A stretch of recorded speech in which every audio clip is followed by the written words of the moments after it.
We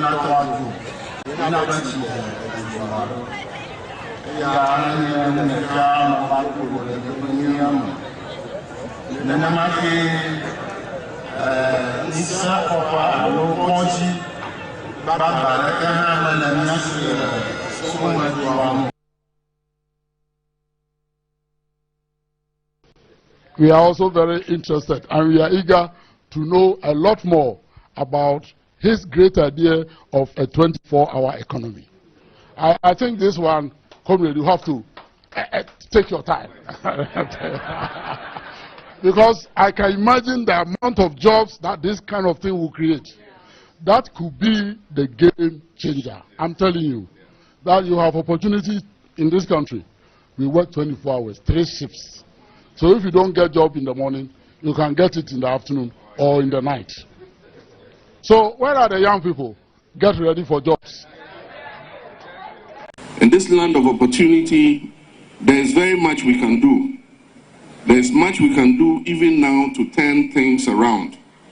And I am heartened that my recent suggestion of operating a 24-hour economy in Ghana has been heard by the finance minister, as he mentioned in his recent budget statement, in the form of what he called the 9th economy. However, my idea of a 24-hour economy goes beyond just a 9th economy, which is to boost tourism, as explained by the Honorable Ken Oforiatta. I envision a 24-hour economy where hospitality facilities, filling stations, manufacturers, construction companies, garbage collection companies, mining and extractive industries, agro-processing industries, harbors and ports, financial services, digital startups, and BPOs will operate preferably a 3-shift system 24/7 in an atmosphere of safety and security. Heightened security needed for a 24-hour economy will also provide for safer cities and thereby, in effect, boost tourism. This 24-hour economy initiative I propose will be voluntary. It will not be imposed. Businesses will be encouraged to sign up with tax incentives provided for them and enhanced security and lower electricity tariffs after peak hours. Special meters will be employed to provide what is known as time of use tariff to deliver cheaper power to such businesses during especially the hours of 10 a.m. and 6 a.m. The 24-hour economy I propose is for jobs, jobs, and more jobs. And to render it simply, Ejumano Kofi Beyebi, na Sali Fonso Ayebi, na Enyunam Ayebi, na Kote Onso Ayeniakano. Today, I hear John Mahama has a new idea that he wants a 24-hour economy. I say, I don't know where he got the idea from, but it is not a bright idea. The 24-hour economy cannot be legislated by government. Today, there are many businesses that are already open for 24 hours. Hospitals are open for 24 hours. You can buy electricity 24 hours.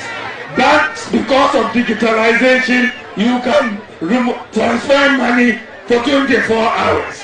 You can receive money for 24 hours. There are many chop bars that are open for 24 hours. The police is working for 24 hours. Security services are working for 24 hours. So what is this 24-hour economy that you want to bring?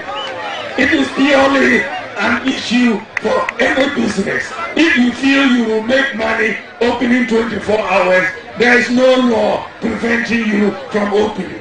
But this is one idea that John Mahama thinks he has brought. It is a bad idea.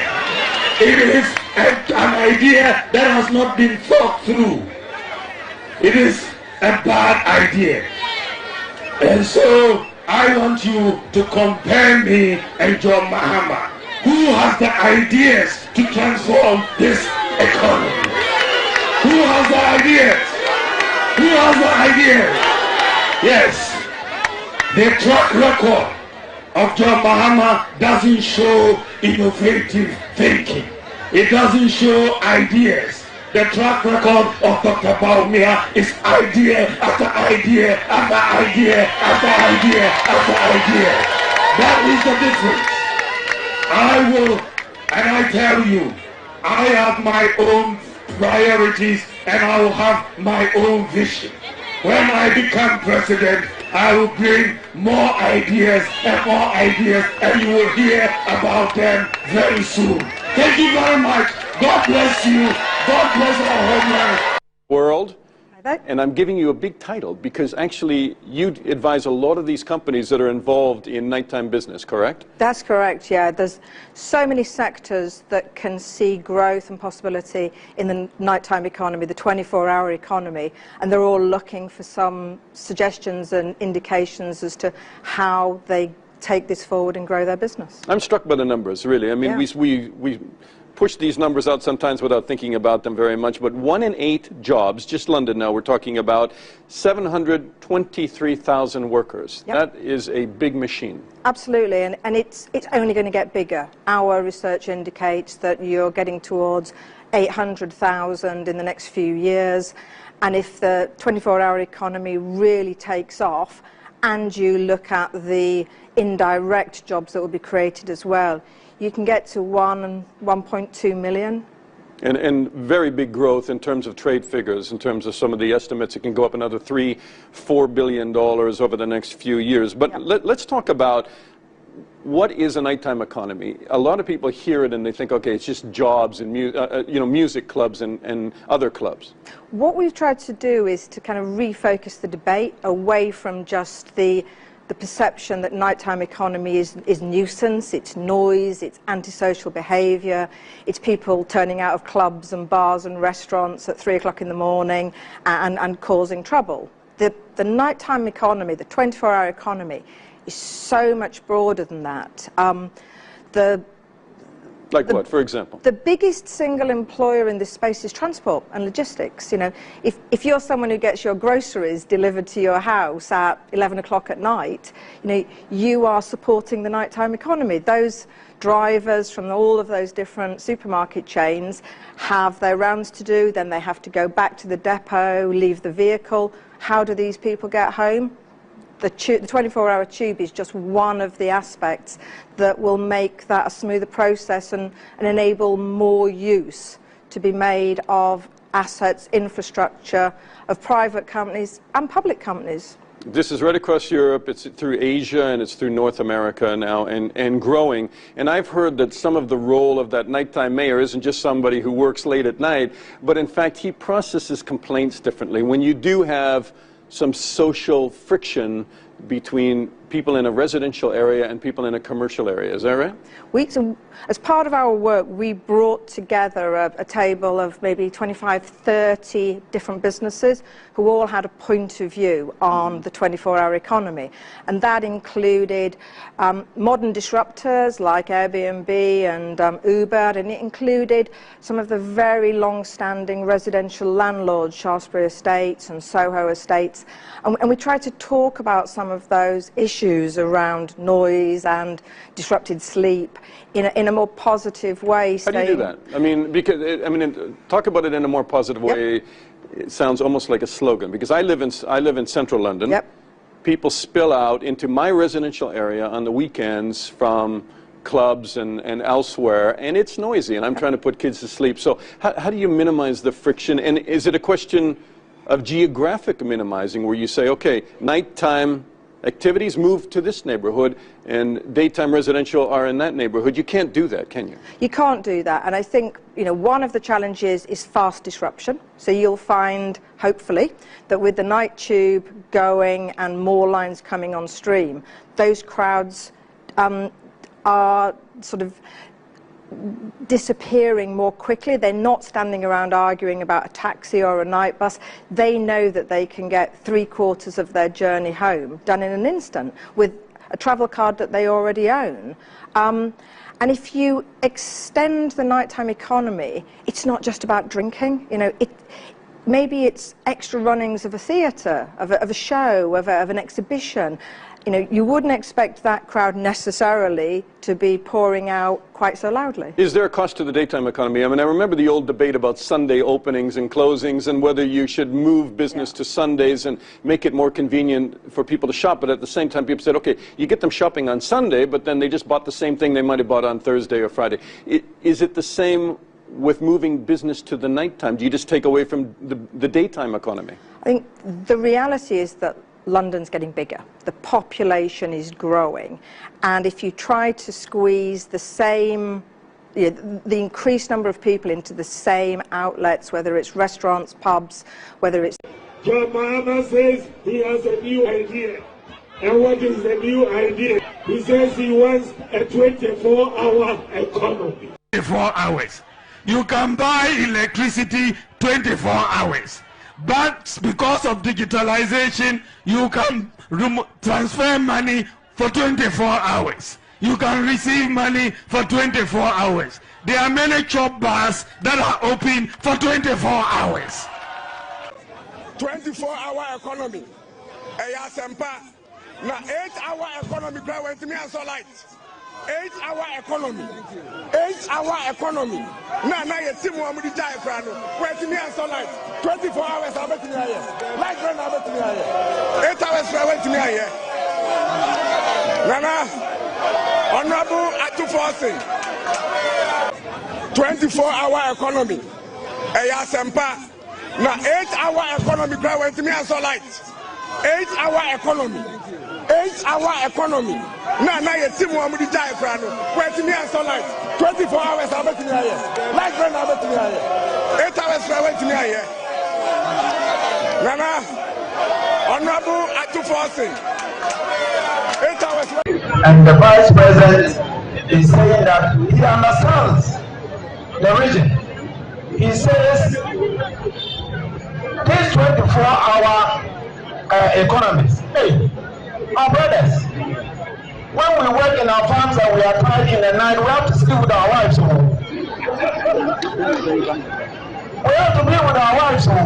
In the night, we want us also to go and be farming, and then people will come and take our wives away. Hey, that's how we have to be careful about this 24-hour thing. We want to do real things to change people's lives. As I said, not to go and farm in the night and leave your wife that you have paid so much money to marry. You know, somebody was telling me that in Bolga here, to marry, you have to pay. I thought it was the Boku area that you have to pay cows. In Bolga here, you have to pay 4 cows. Depends on how beautiful the woman is. You see this lady looking beautiful like this, you even have to add. You understand? And then also you have to bring more guinea fowls and all that.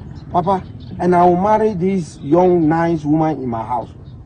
And then in the night, that means too, I can talk to her, sit down. In those days, our parents will be telling us stories. That is very important for us to grow with. You say I should leave all that and then go and farm in the night. Have you heard this before? Have you heard this before? And then there is something that somebody also said, oh, sack the minister. Because even this thing that we are talking, even we can do it during the day. Hey, Papa, they are bringing something very different here. We have always been sleeping with our wives in the night, not during the day. Me, I grew up, I'm a local boy. Not that. Because during the day, your children are going to school. What about if your child forgets something, a book in the house? And you want to come back for the book. He comes back and you are there on the mother. You will say, Father, we are killing my mother. So these things are very serious matters that we need to think about. So I think that we are just saying and telling our fathers and mothers that They should not allow anybody to come and destroy the things that we have always been enjoying. So thank you very much. Myself, because 24 education.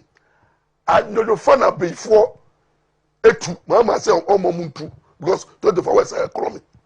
It a before nyamun so rinti ya mama. Ewe policy no. Mama mambo. Mama bapa muntu biom. Because mama ba man for na ama munya mu ejuma.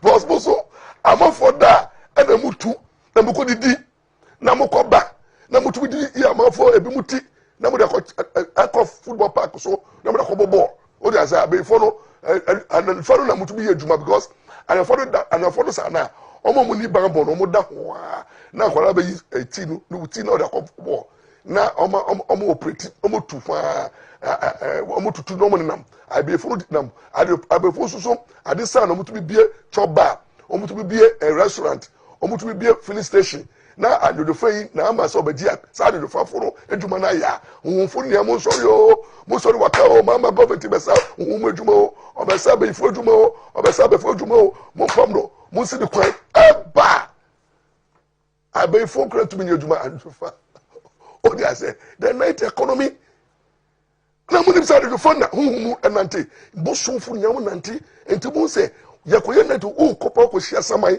o ko sia bosum bi ye bosum adisa esum abusam usum the night. Do you know the spirit that parts in the night? What did you may see what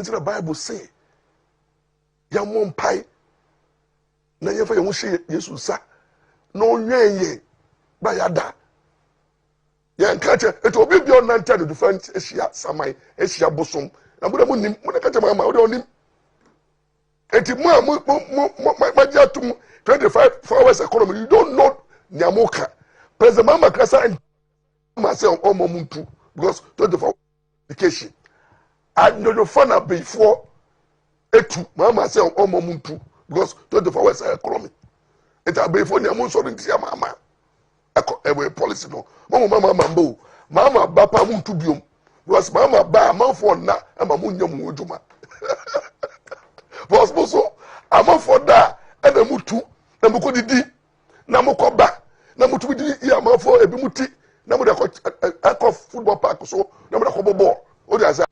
Where I want to see us go in the next few years is to move public transport completely from a dependence on petrol and diesel to fully electric vehicles. That is really where Ghana ought to go. Where I want to see us go in the next few years is to move public transport completely from a dependence on petrol and diesel to fully electric vehicles. That is really where Ghana ought to go. Where I want to see us go in the next few years is to move public transport completely from a dependence on petrol and diesel to fully electric vehicles. That is really where Ghana ought to go. Where I want to see us go in the next few years is to move public transport completely from a dependence on petrol and diesel to fully electric vehicles. That is really where Ghana ought to go. Where I want to see us go in the next few years is to move public transport completely from a dependence on petrol and diesel to fully electric vehicles. That is really where Ghana ought to go. I think that the most effective way that we can have a debt portfolio for our country that is sustainable is to make sure that the NDC loses this election in December.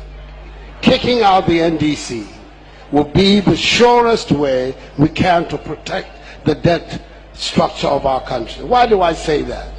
In the 4 years in which they have been in power, they have more than tripled our national debt from 9 billion cedis, which was at the end of Kufuor's period, to 28 billion cedis today.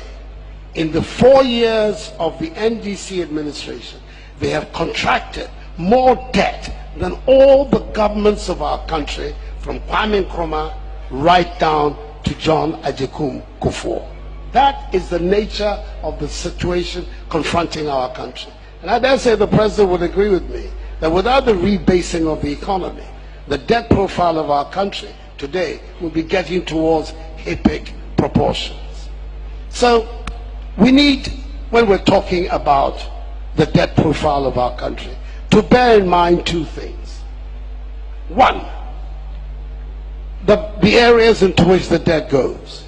And I agree with some of my previous speakers that the productive investment and the rate of return on them is a critical one.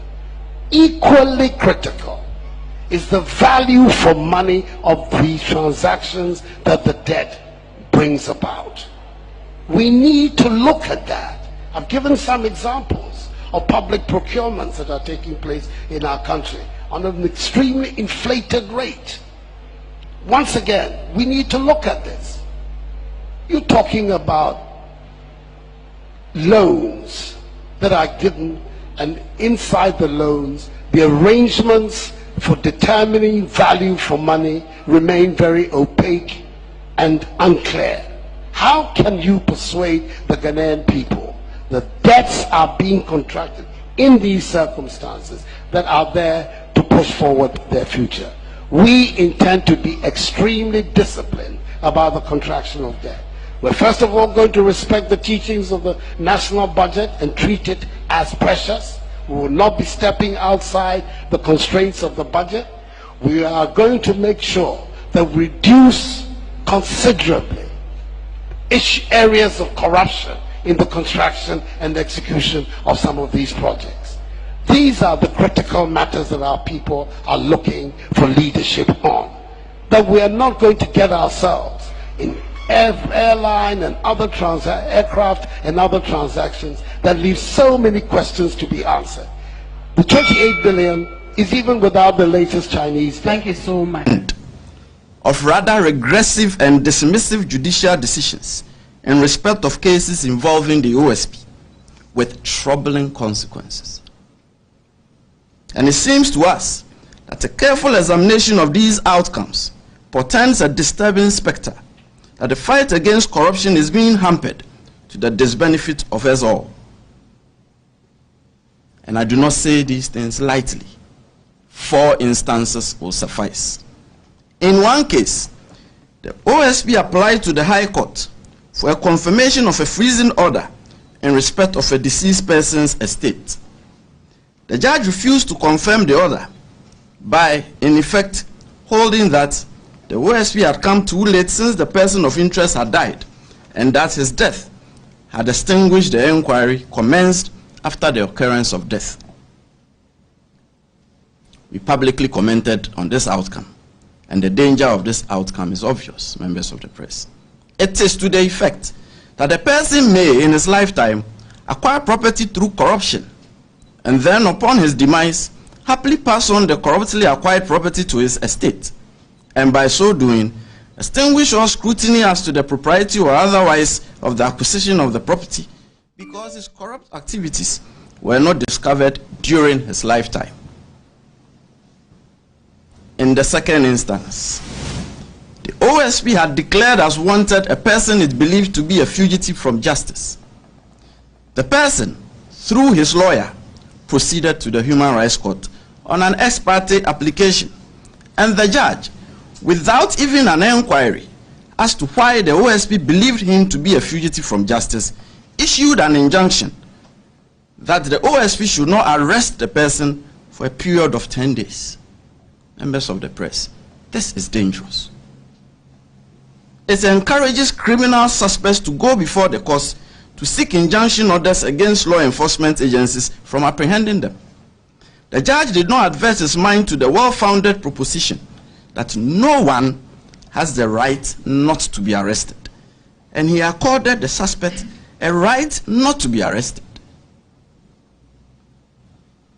In the third instance, the OSP applied to the High Court for a confirmation of a seizure order and a freezing order in respect of a person who had just resigned from a ministerial position and had reported that large cash sums in foreign denominations had been stolen from her residence. In addition, the OSP subsequently discovered additional large cash sums in foreign denominations and cedis still stashed in her residence. The judge hastily dismissed the OSP's application and ordered a return of the seized amounts and the defreezing of her property. And he proceeded to lash out at the OSP for not doing a thorough investigation, without the slightest consideration that the seizure and freezing orders are designed by law to facilitate investigation into the affairs of suspects, and not the other way around, of requiring thorough investigations before the OSP can seize or freeze. The judge also completely ignored the fact that in almost every jurisdiction, including Ghana, it is extremely unusual and highly suspicious for a public officer to have such large cash sums stashed in their homes, and that the circumstances of the case dictated pause and reflection and the granting of the OSP adequate time to carry out its investigation. In our estimation, the judge was only interested in the return of the money to the person of interest and nothing more. Then he proceeded to erect non-existent legal barriers to prevent the OSP from investigating the matter. I'll revisit this case. Members of the press, in the fourth instance, the OSP had issued an investigation report in respect of the grant of a customs advance ruling by the Customs Division of Ghana Revenue Authority. The report opined that there was an institutionalized culture of light-hearted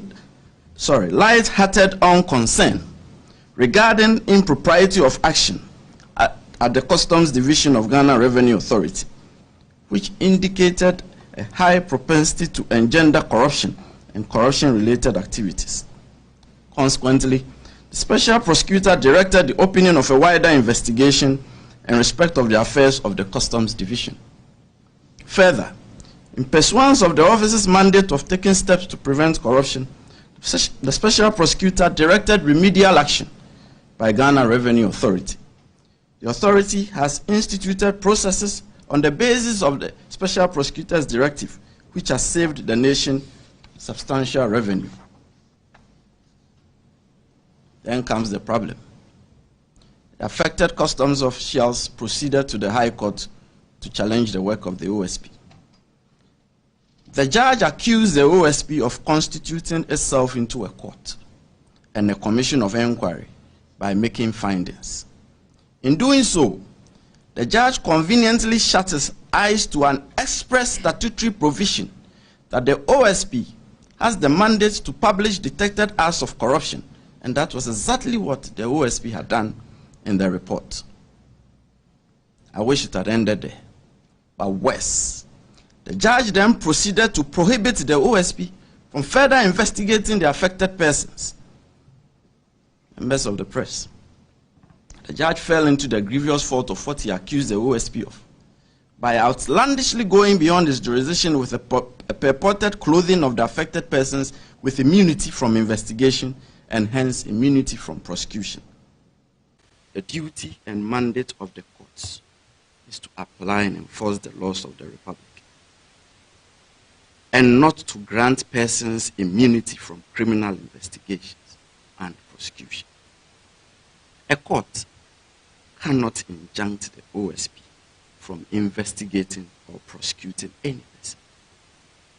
The decision to investigate and prosecute lies with the investigation and prosecution authorities, such as the OSP, and the OSP has at all material times carried out its power to investigate with candor and professionalism, being minded of the rights of suspects under its investigation.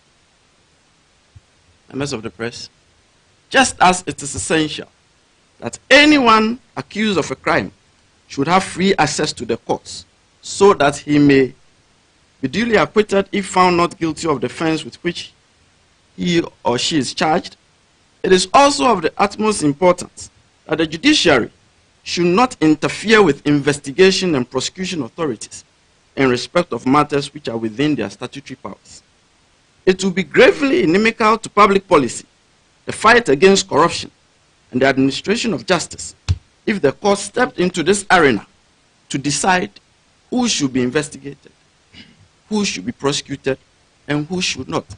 That is not the function of adjudication.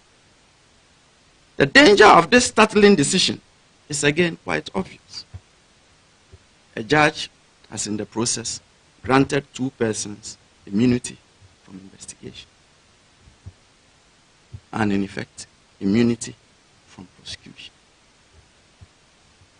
This decision opens up a calamitous deluge, as every person under criminal investigation will be encouraged to take out suits to injunct investigation and prosecution bodies from investigating and prosecuting them. Indeed, there is a live case involving the OSP now, in which someone has taken the cue to seek to injunct the OSP from investigating them. The real and present danger looms largely on the consideration that by so doing, persons under investigation would end up conscripting the judiciary to clothe them with immunity from investigation and prosecution. Members of the press, I do not intend to sound as though I am predicting doom, but we are facing doom. What is the difference between the ordinary thief and a political thief? Number 1, the ordinary thief steals your money, your bag, your watch, and your jewelry, isn't it? But the political thief steals your future, your career, your education, your health, and your business. Number 2, the hilarious part is that the ordinary thief will choose whom to rob. But you are the one who choose the political thief to rob you. Because we choose them. We vote them. We blindly say we are not blind. Who is deceiving who? The ridiculous part of the whole issue is that we will fight to defend and protect our belongings from the ordinary thief. Is it not? But we fight each other to defend and protect the political thief. Is that not what we do? Thugs will be fighting themselves to protect those that are stealing our career, stealing our job, stealing our health, stealing our success. What a shame. If you reach a certain stage in life and there is nobody who can look you in the eye and tell you the truth, you are doomed. And that is where our country has gotten to. We need to rescue this country. Wallahi. And I feel very terrible as a Ghanaian at this time. This country is in serious trouble, ladies and gentlemen. We are in serious trouble. We need to rescue this country, ladies and gentlemen. The presidency has been so depraved, so muddied, so dirtied, that I tell you in all sincerity as a Ghanaian, that I feel terribly sad today as a Ghanaian. We need to rescue this country. Wallahi. Inshallah. Please don't cry. We shall rescue our country. Government is broke, government is broke. The people are spending billions to go inside the government that is broke. Have you ever seen a minister who resigned because government is broke before? Government has no money. Have you ever seen a governor who said, ladies and gentlemen, when I was elected, I thought the government had money. Now I discover government has no money, I resign. Have you ever seen it? Government has no money, but they are bringing money out at election time. Where is that money coming from? So they are lying. What is happening is that there are 2 types of wicked people in government. Type 1, they eat current money. Any money they find in government, they will eat it. They are wicked about that one. There is type 2. Type 2, they eat current money and future money. They will say, my term will end next year. When I leave, how will I eat money? Let me borrow money now and borrow money of the future and eat it now.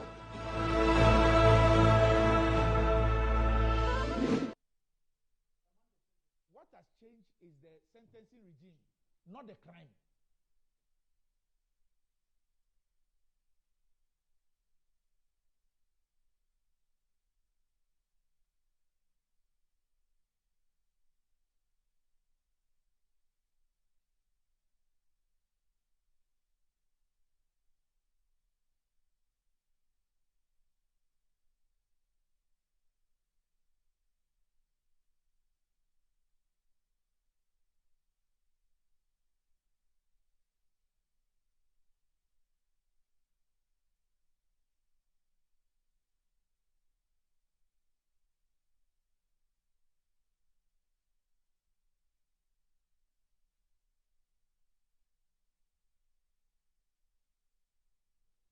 Right, hello, good morning and welcome to the show. This is Good Morning Ghana live on Metro TV. It's a Wednesday, the 6th day of December 2023.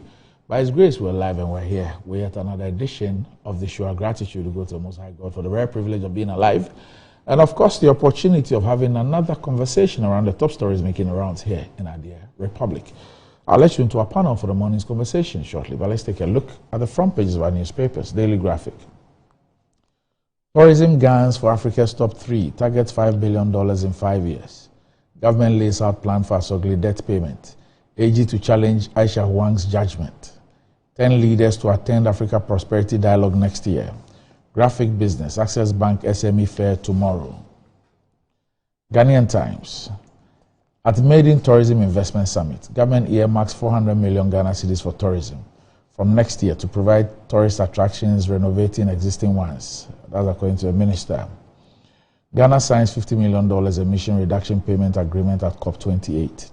Road carnage, 1,839 persons killed, 12,678 injured from January to October.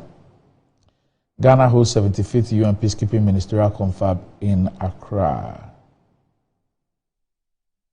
Great. And Ghanaian Times is rendering an apology to their cherished clients. They say that the Spectator was not on the stands last Saturday, and they regret this disappointment caused their devoted readers. However, they will be on the Spectator will be on the stands this Saturday, December 9. Okay. Daily Guide. AG appeals Galamsey Queen lenient sentence. Judge dismissed over misconduct. XDS data denies individual credit scoring system claim. Very funny things happening in Ghana. Winneba Forest not sold. The new crusading guide. Fallout from slap on Galamsey Queen's wrist. AG heads to Court of Appeal to test why Aisha Huang was sentenced under Act 900. Winneba Ramsey site not sold. Afenyo marking. Fight against illegal mining will amount to nothing if Occupy Ghana. Government releases 20 million Ghana cedis to settle capitation grant arrears. XDS data settles credit scoring brawl. Says Bureau has not produced scores. Well, you can say that they have settled the score, but it is about their own credibility. Ghana signs $50 million emission reduction payment agreement under Leaf Coalition. Sun Farming Ghana donates to water flood victims. The Insight. Demonstration to rock tamale over Israeli genocide in occupied Palestine. Group demands removal of GRA boss over expired tenure. National Ambulance Service suffering over lack of fuel. Running not a better choice for Ablikuma West. Constituents claim. Condition of Mepe flood victims still dire. Sempi Akwanshonche says as he donates food items, stationaries and others. The Herald. Winnie Babuachi forest not sold for lithium mining. Afenyo Makin insists as names and documents emerge after protest. YE gets 120 million cedis for disbursement to MSMEs and young Ghanaians. Don't follow Hunyanuga's judicial chicanery if ex-GBA president tells judge on Cocoa Board case. Madina and DC suspend Sorogo 21 others over anti-party activities. The Daily Statesman. Ghana shines at COP28 in Dubai. Jospon Group's ITMO achievement sparks international acclaim. XDS data settles debate on credit scoring in Ghana. AG to appeal Aisha Huang's judgment. Ida Siedu wants deliberate efforts to improve women's participation in politics. The Ghanaian Publisher. Afenyo Makin refutes lithium mining in Abuachiri Forest. Swiss government applauds Jospon Group. Aisha Huang judgment. Dami denounces misleading comments. Ghana signs $50 million emission deal under Leaf Coalition. The Finder. Tourism requires massive investment to generate significant returns for Ghana. Ofuriata. A Futu sacred forest not sold for lithium mining. Afenyo Makin. Ofuriata urges swift support for climate vulnerable countries. XDS data confirms Baumia's position on individual credit scoring. Daily Post. 24-hour economy needed to get out of abyss. Austin Game. Small minds can't understand 24-hour economy. KNUST lecturer. 2024 elections. With every receipt for Baumia's lies. Bawa Mokhtari. We'll turn Ghana into Singapore. Didn't work. Now we are aiming for Jerusalem. Professor Mensa Mox Ofori Atta. And that's about it for the front pages. We'll be back shortly.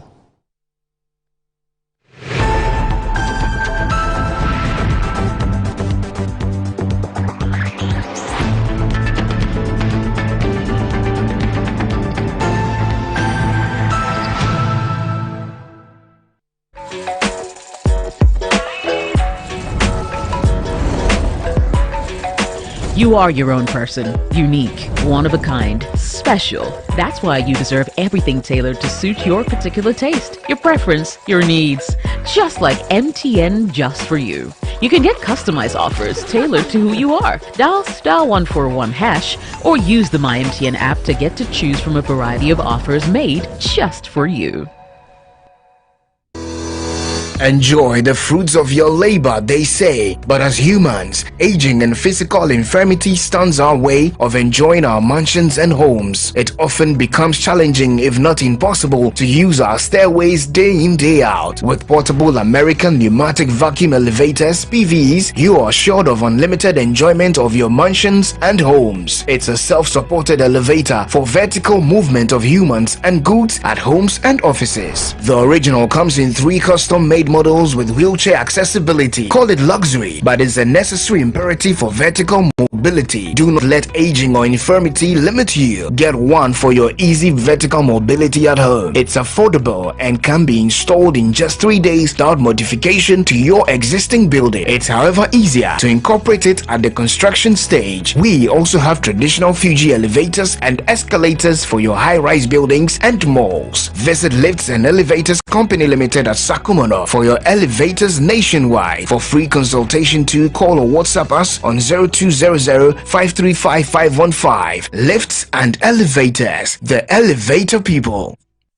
Ready for something refreshing and great tasting? For your kids' enjoyment? Angel Cola. For your graduation enjoyment? Angel Cola. Beach hangout? Angel Cola. For all your refreshing moments, Angel Cola. For your parties, get-togethers, events, and celebrations, enjoy a chilled bottle of Angel Cola. Radio Grandma, today is your day. Over to you. Thank you. Enjoyment Cola. Angel Cola. The Enjoyment Cola. Enjoy all your moments and fun time with Angel Cola. This advert is FDA approved. Anti-cavity, gum protection, brighter teeth, and fresh bread. I'm a fat missy way. Prepare bantama. Matias.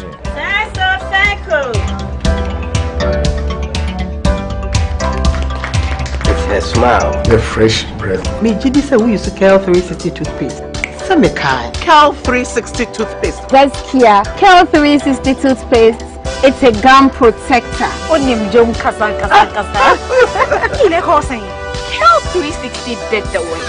Its cool mint gives me fresh breath and your confidence booster. You will see so feeling to when you know Cal 360 toothpaste. Happy smile. Cal 360 toothpaste, anti-cavity, gum protection, brighter teeth, and fresh breath. Cal, happy smile. This advert is FDA approved. Discover the perfect blend of quality, modern elegance, and affordability with Kingdom Home Real Estate. At Kingdom Home Real Estate, we cater to both local and international clients, offering exceptional housing options in Ebri and Ikropong.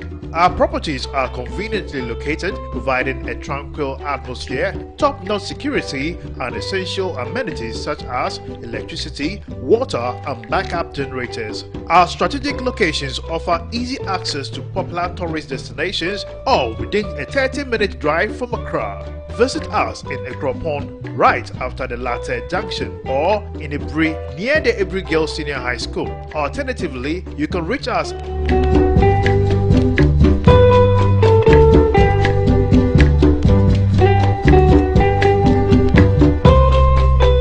Kingdom Home Real Estate, where your dream home becomes a reality. My son, there's more blessing in giving than receiving. When you fear for you and cover the makers in Sran. the pneumatological aberration of the Lord revealed unto me this night, that me and my household should go out into the world and bless the world. Makers Electronics Company Limited, Emma up to 67% discount. Our selected appliances. This is what I call quintessential immaculatability.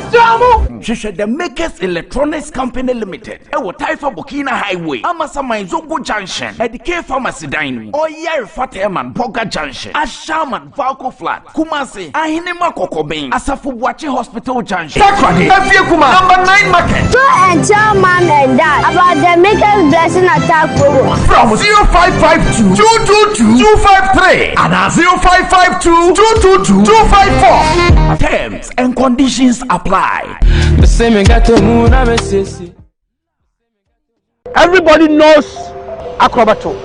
And if you know Acrobato, it means you know M-Punch Homeopathic Clinic. M-Punch Homeopathic Clinic is my pillar. Let's hear what others are saying about M-Punch Homeopathic Clinic. Who will be careful M-Punch one?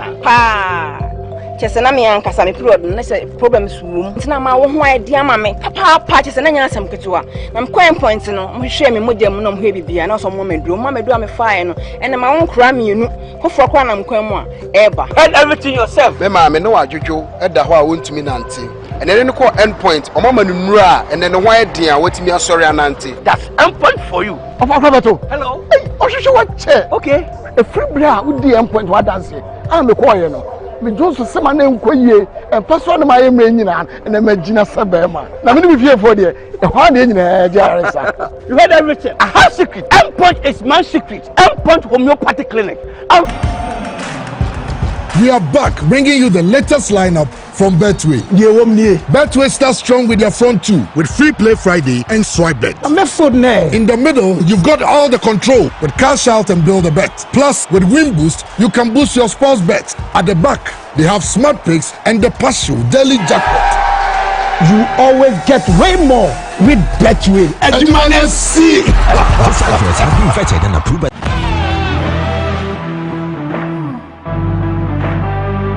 biggest car center in Ghana, offering unparalleled round-the-clock service in autos and accessories. Nadam Autofix is the biggest distributors of used tires in Ghana, offering first-grade second-hand car tires of all rim sizes at both wholesale and retail prices. We are also the leading name in car sensor diagnostics, corrections and sales of car accessories. We excel in car washing and detailing with state-of-the-art steam engine washing machines that keep water away from your engine, ensuring a clean, healthy and responsive engine. Nadam Autofix, the first name in servicing, car accessories and car washing. Visit us today and experience the world of class difference. Find us today at Asoridaho, directly opposite Dansoman KFC and the Shell filling station. For more details, you can call us on 0503 244 266 or 0535 339823. Nado Motofix, Wukwainsu Nyonko Papa.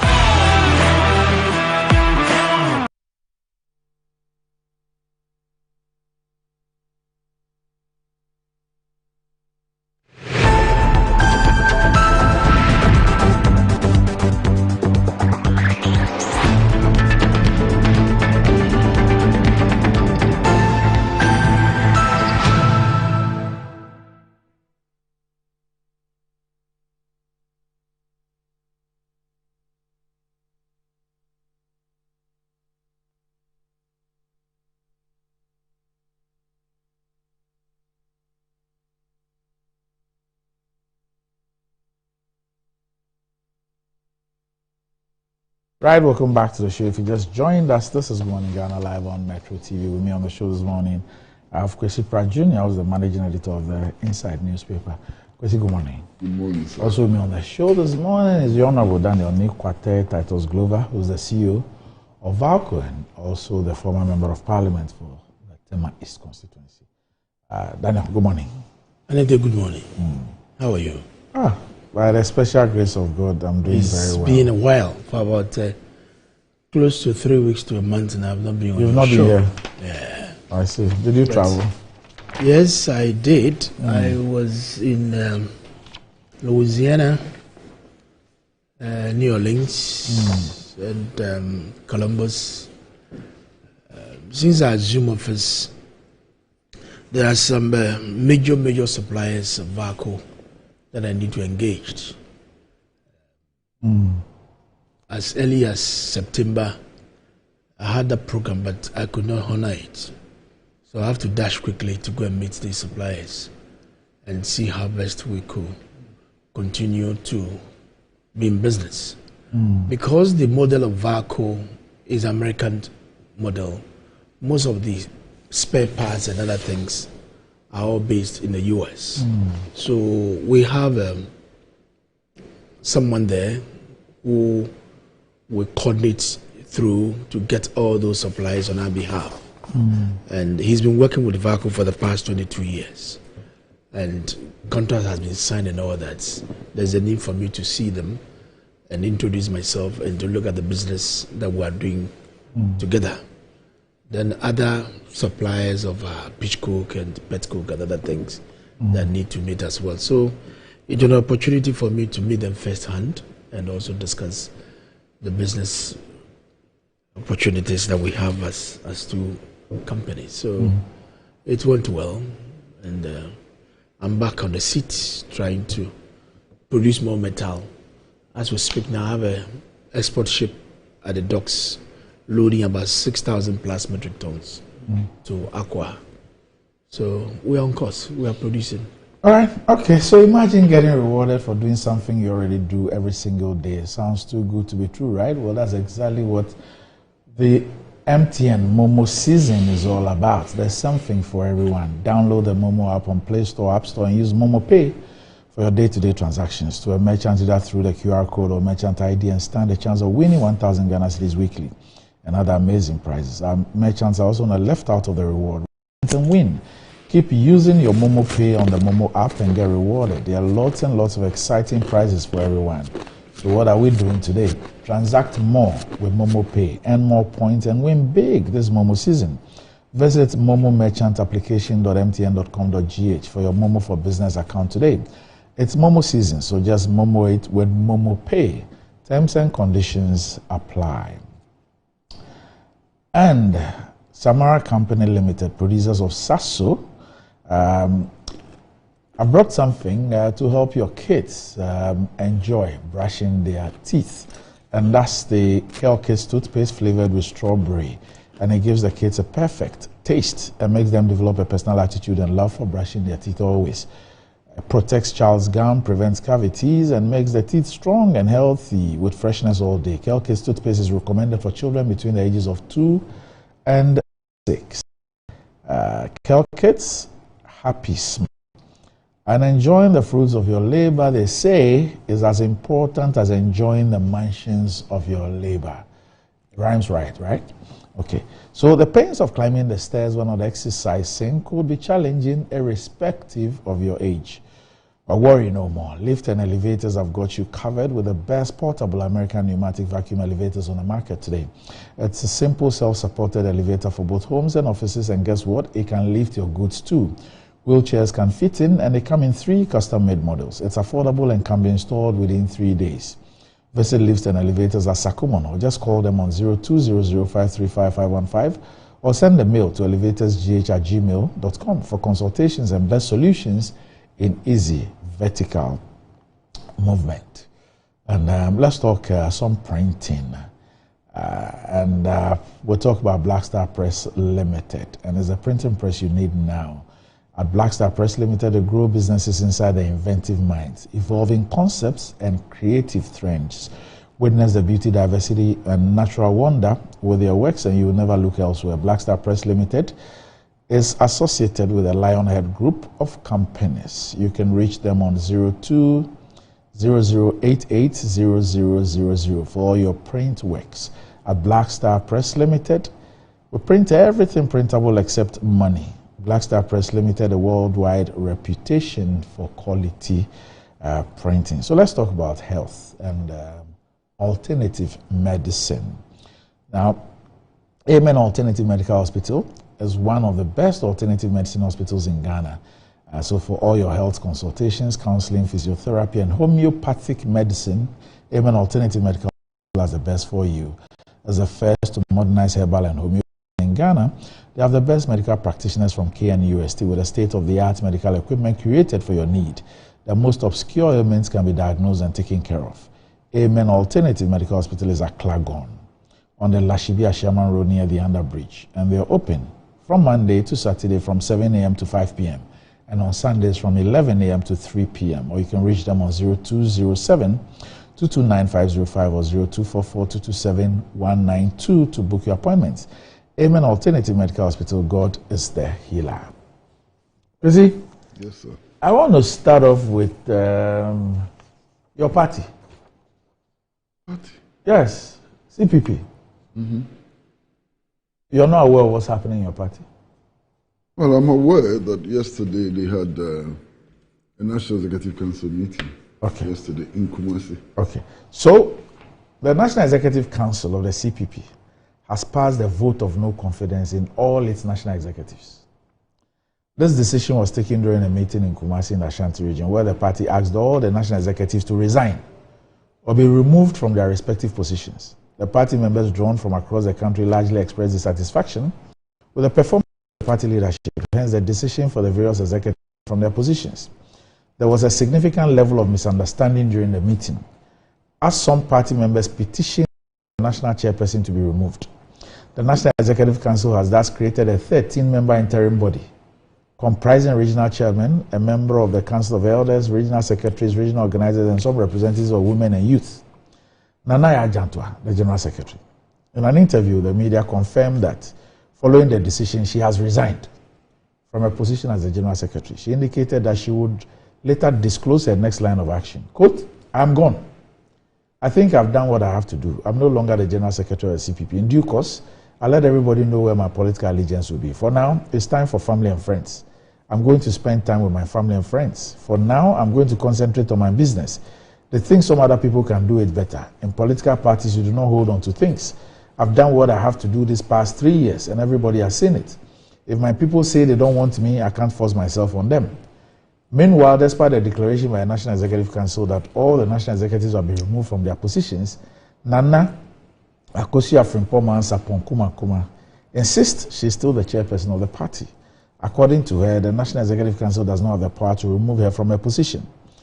On his part, the 2020 presidential candidate, Ivor Greenstreet, speaking to journalists after the developments, called for more to be done to ensure the party comes out stronger ahead of the upcoming 2024 general elections. Like they say in Tree, confusion now, Basa.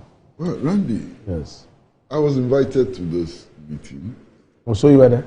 No. Okay. I was invited as a founding member of the party to this meeting. And when the invitation was delivered to me, I was warned that there would be a revolution in Kumasi. That's what you were told by the person who delivered the invitation? Yes. There will be a revolution? Yes, in Kumasi. Okay. And that I should prepare myself, to participate in that revolutionary struggle and so on. I decided, then to stay out of this revolutionary process, you understand? The party has not been doing well over a long period of time. And that is, everybody knows that the party has not been doing well over a long period of time. And the reason why the party has not been doing well over a long period of time is that the party has not been able to return to its core values. You understand? That's my problem. Removing national executive officers, bringing new ones and so on, does not present as an alternative, to those parties which are pursuing the new liberal agenda. And that has not happened. I'm not so sure that this revolution, or so-called revolution, will lead to a situation in which the party returns to its core values. So we are watching, and I'm sure that there are many, many, many people who are willing to play an active part in the reconstruction of that party. Those are the comments that I'll make for now. But that's the National Executive willed the power that it claims to have exercised? The National Executive Council is actually the second most powerful organ of the party. The most powerful organ of the party is Congress. Now, in the absence of Congress, the National Executive Council wields the powers of Congress. So only Congress can change the decisions of the National Executive Council. There's nobody who can change the decisions of the National Executive Council. And this, from what I hear, was a democratic vote. They voted on it. All the regional representatives and regional executives present, supported the move. The Council of Elders supported that move. I don't see how that can be reversed. All right. Elders. Anything? Yeah. Good morning once again. Good morning. To your viewers, my big brother and yourself. CPP, like we all know, has not been itself since the demise of our golden president, His Excellency Dr. Kwame Nkrumah. And a lot of effort has been made to bring them together. But every effort and adrenaline spent to make sure this great party comes together as a force has always been a problem. For reason me sitting here will be very difficult to explain, except the CPP members alone. I'm sad because we need a CPP in running the affairs of this country. And for Big Brother, even though he had the invitation, and the words that followed the invitation was that there is going to be some drama at the place. Revolution. Revolution. And when we hear about revolution, something violent. Because of the antecedent of what revolutions have done to this country. But not to destroy anything from the CPP. I believe it was on that perspective that my big brother refused to attend. It is some of the silence of Big Brother and other people in the CPP has not been helping the cause. And I will appeal to him that with all his experience and his contribution in our geopolitics, it is important that he laces his boots to find out how they can bring a resolution to the problems of the CPP. I agree with him that in the absence of conference or congress for the CPP, the second higher decision-making body is a NEC. And it's an amalgam of all regional chairmen, NEC members, steering committee members, and all that. Unfortunately, they don't have members of parliament. They will have been part of the NEC and all that. So that critically they should sit and look at what they should do. Because the way CPP is going now, NDC has taken the strength. Because when you build a party on an individual, that is the price that you pay. Because everything was centered on Dr. Nkrumah. That is the price that the CPP is paying today. But we need to take away some of these things and build their structures. Sometimes when I hear Nana Ajantwa so forceful on air, trying to talk and defend, I ask myself, what is happening at the polling stations, at the electoral areas, at the constituency level, the regional level, and the national level? I never had opportunity to engage her on any media platform. I had wanted to ask her, because as a general secretary, you are the engine of the party. You should make sure the structure of the party and everything is so active, is oiled. So, for all this talk shop and all this talking, you have not helped.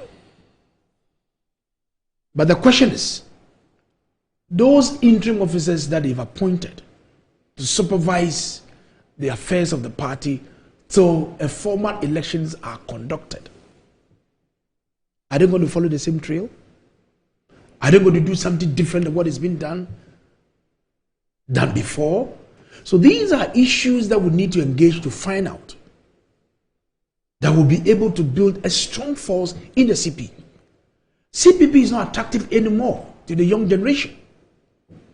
When you look at the CPP today, it's always been the old school, the old people. Very few people are attracted to the CPP. And we always want to look at the past, and then Nkrumah is a good example that it can serve. But today, politically, as we look at the way politics is being run today, CPP is not making the youth attractive into their fold.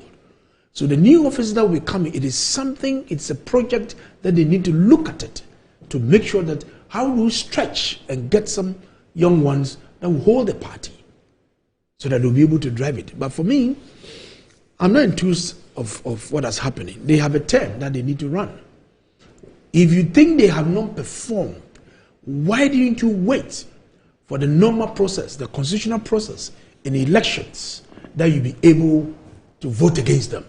Then they know that, yes, I went through elections, but to use this revolutionary means, this coup d'etat, and to clear them out of office, I don't think that is the right way to go. I don't think so. So, for me, I'll be more happy to see the rebound of the CPP. My late father was a CPP. He was an organizer in Tema East. And those days, we don't have Tema East, we don't have Tema West, we don't have Ashama. Ashaiman, Tema East, Tema West were all parts of the CPP. So my late father was a CPP. I saw my father in 1979 campaigning for Liman when Honorable Lai Tete was the MP at the time. You understand? So there's a lot that the CPP can do together to make sure that they bring back the spirit of CPP in our politics. Randy, yes, there are many issues which have to be addressed if the CPP is to be revived. One of the main issues is whether you can build the party from the top or from the base. It's a critical issue.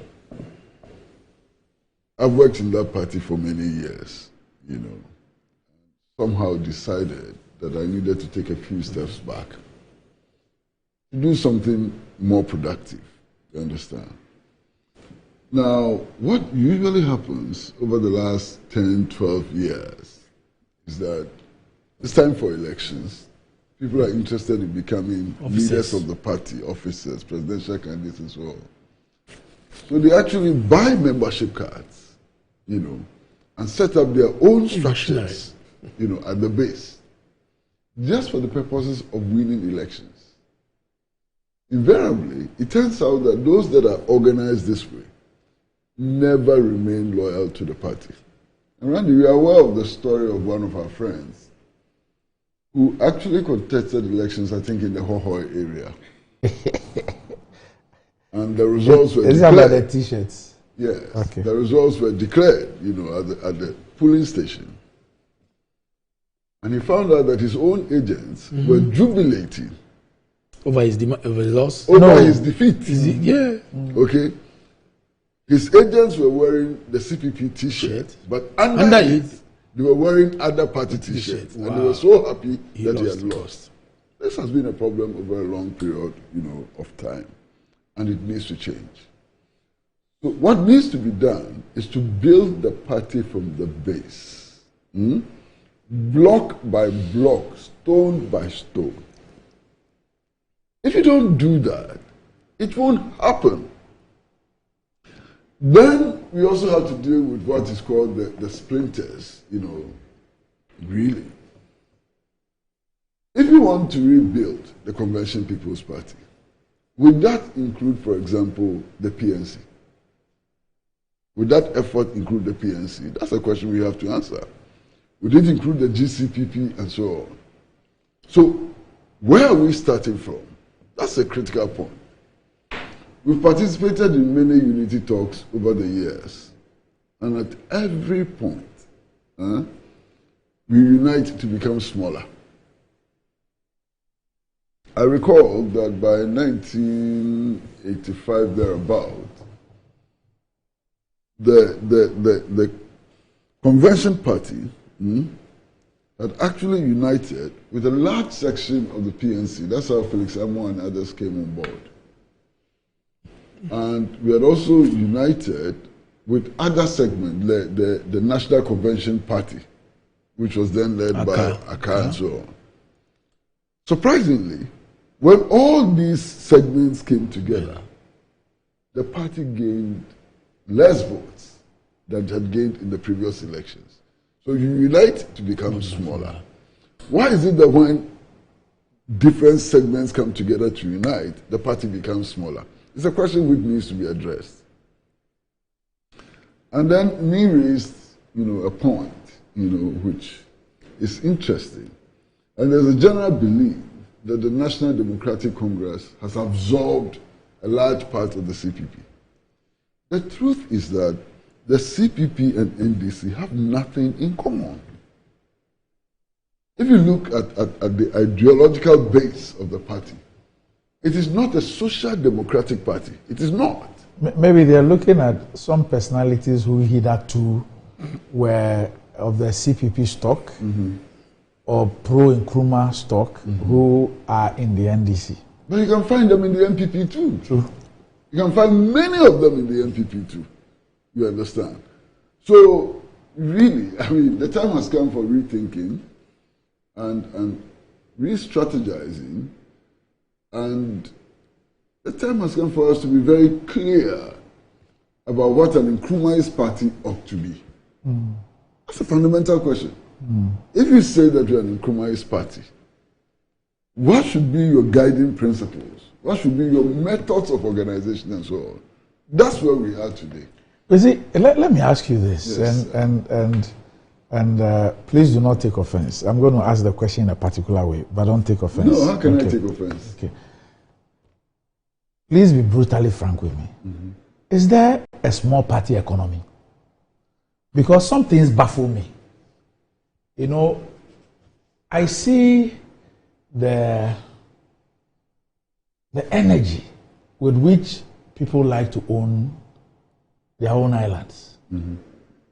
When on the face of it, it looks like a bigger, stronger, more vibrant, entity will suffice if indeed the desire is to win an election. And it looks like it's a growing phenomenon in this country. It started, but you see that now it keeps growing and growing and growing.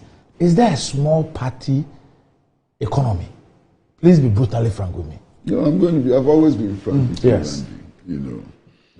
Andy, listen, first of all, I don't think that the purpose of forming political parties is always to win elections. Okay.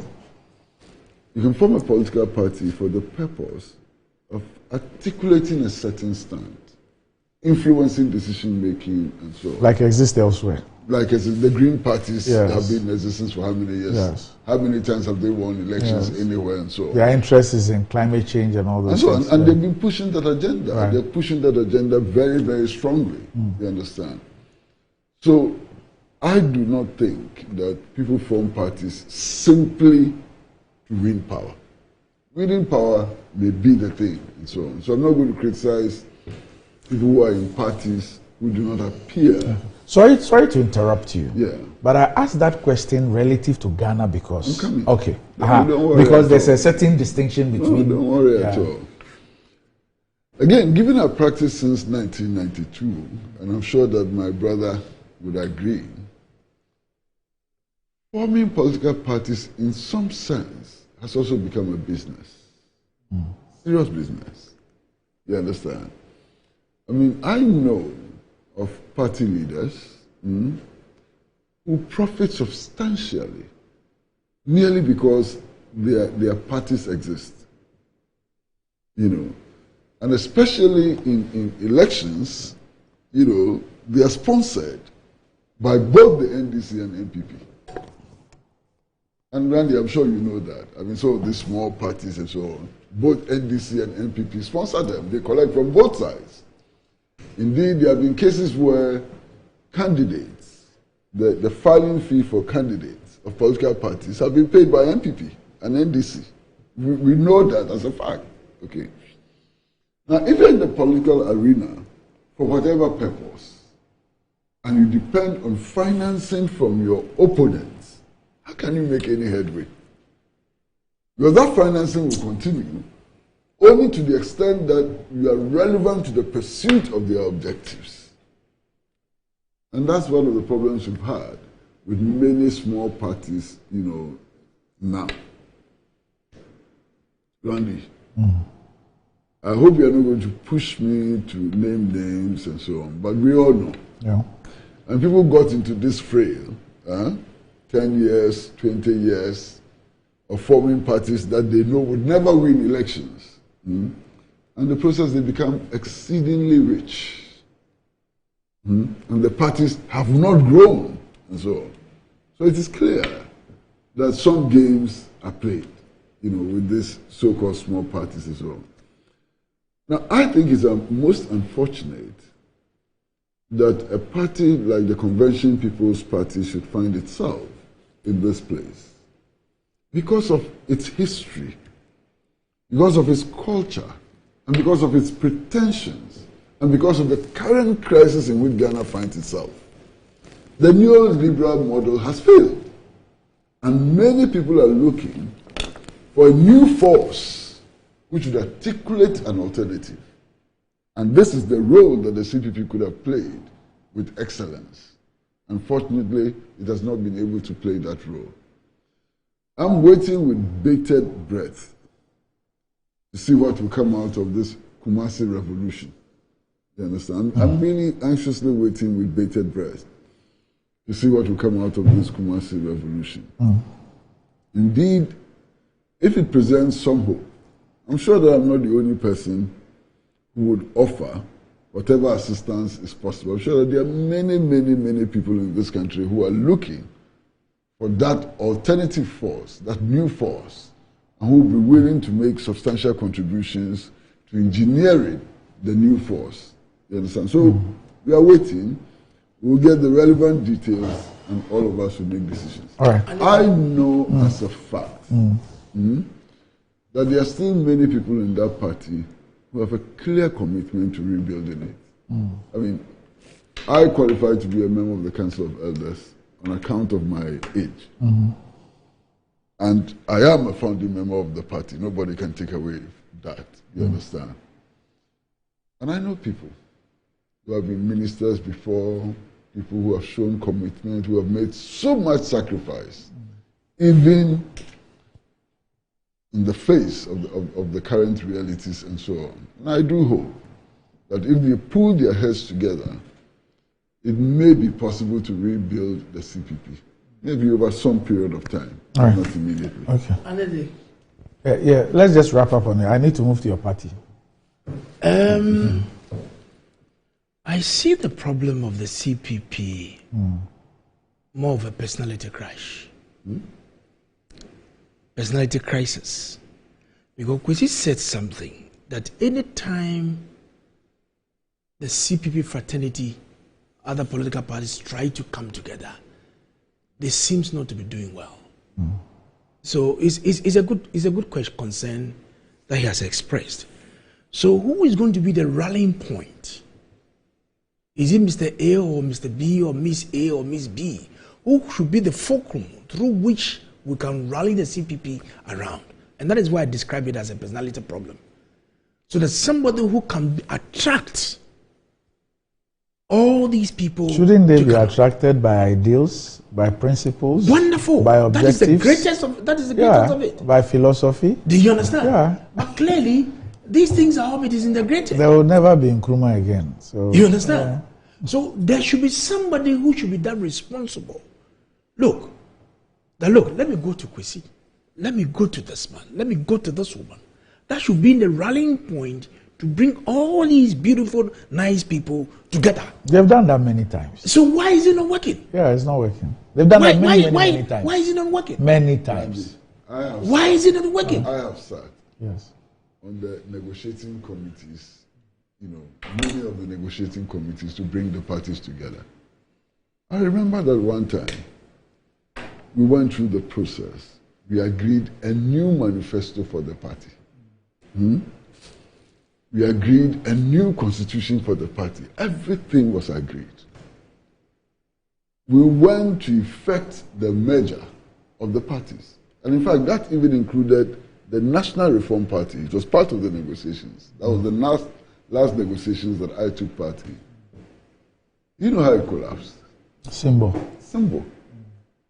I couldn't believe it.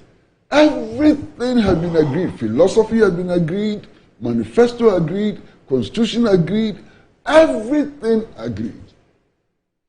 Then it came to the question of symbol. And somebody said, oh, it should be the coconut. Huh? And that we should put the cockerel on top of the coconut. Somebody said, no, put it under the coconut, and so on. On top, under, and so on. The thing collapsed. I mean, incredible. All right. Okay. Incredible. You agree on manifesto, you agree on constitution, you agree on everything, except where to place the cockerel. Yeah. Whether it should be on top of the coconut or under the coconut. And the thing collapsed. We ended up slaughtering the cockerel and the coconut died. The philosophy and ideals would never change. So Mansa Musa in the UK says, tell your panelists that the CPP's main problem is not being able to carry their message across. Nkrumah of Sajifo is still attractive. His image and legacy are unmatchable. But more his ideals and ideas. His template still makes a lot of sense. Nkrumah's ideals and templates based on 1 means of production, 2 means of distribution, 3 means of consumption. Today we want to produce, we want to be able to distribute, and want our people to consume what we make. Anyone who says Nkrumahism is a cake is lying. Okay, so that's Mansa Musa's views. But it's interesting that Mansa Musa is watching. Yeah. You know, I haven't heard from him for he watches religiously. Oh, okay. Yeah. Now, salute to my brother Mansa Musa. Yes. Now, I've seen a story, and I find it a bit... A story from where? Strange. A story. City News. The National Executive Committee and the National Council, NEC and NC, of the governing New Patriotic Party will meet today to discuss potential running mates for their flag bearer, Dr. Mahmoud Bawumia.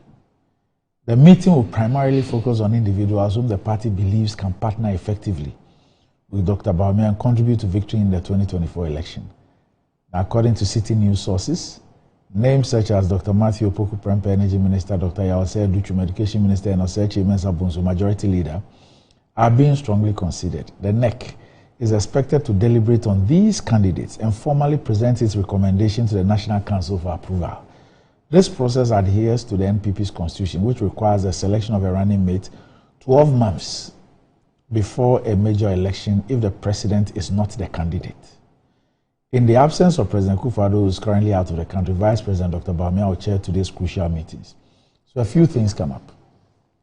The story says that according to your constitution, if the presidential candidate is not the sitting president, the running mate must be elected 12 months before the election. Today is the 6th of December, and so 12 months. Now, interestingly, the person who will chair today's meeting in the absence of the president is actually the candidate. Yeah. And I'd always thought that it was the candidate who forwarded a name to the National Council for deliberation. But it appears from this news item that is rather the NEC and the NC, which is going to, the NEC which is going to consider some names, deliberate on them, and present a position to the National Council.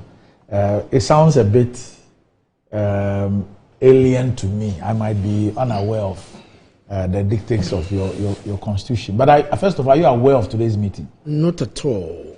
Not at all. I used to be a member of the National Council when I was in Parliament. And normally, the choice of the running mate is a sole prerogative, we all know, of the candidate. It's not subject to the approval where a lot of consultations will go into this. The sitting president himself to be consulted. His input will need to be sought. President Kufuor is at the hills there. I'm sure he's a major stakeholder in terms of consultation. Some elders of the party and all that. And for City News to pick this information, I'm seeing this not of a rush, because I would have loved the candidates, the vice president himself, to take it easy. Some of these days I'm bundling around Napo, Chimensa, Educhum. Beautiful. But I think that they shouldn't give him that rush. He should take his time and do the needful. Are you able to confirm that your constitution stipulates that if the presidential candidate is not the sitting president, the running mate should be named 12 months before the election? I'm not so sure about that clause. Okay. I'm not so sure about that clause. Okay. Maybe when I get home, I can check through the constitution. Okay. I cannot sure. More so when the sitting president is out of the jurisdiction. I don't know what discussion they might have held. But in such a crucial matter, I think that the president should be seated. He should be present. Because the NEC is going to meet first when they decide, before they meet the larger, the what they call it, the National Council, to present whoever as won as the running mate. So I think that the sitting president must be around to be part of this important meeting that is going to be held, if what news the City News is talking about. So I'll find out from here. I'll call the General Secretary or any of the national officers to find out indeed if it is what is going to be discussed.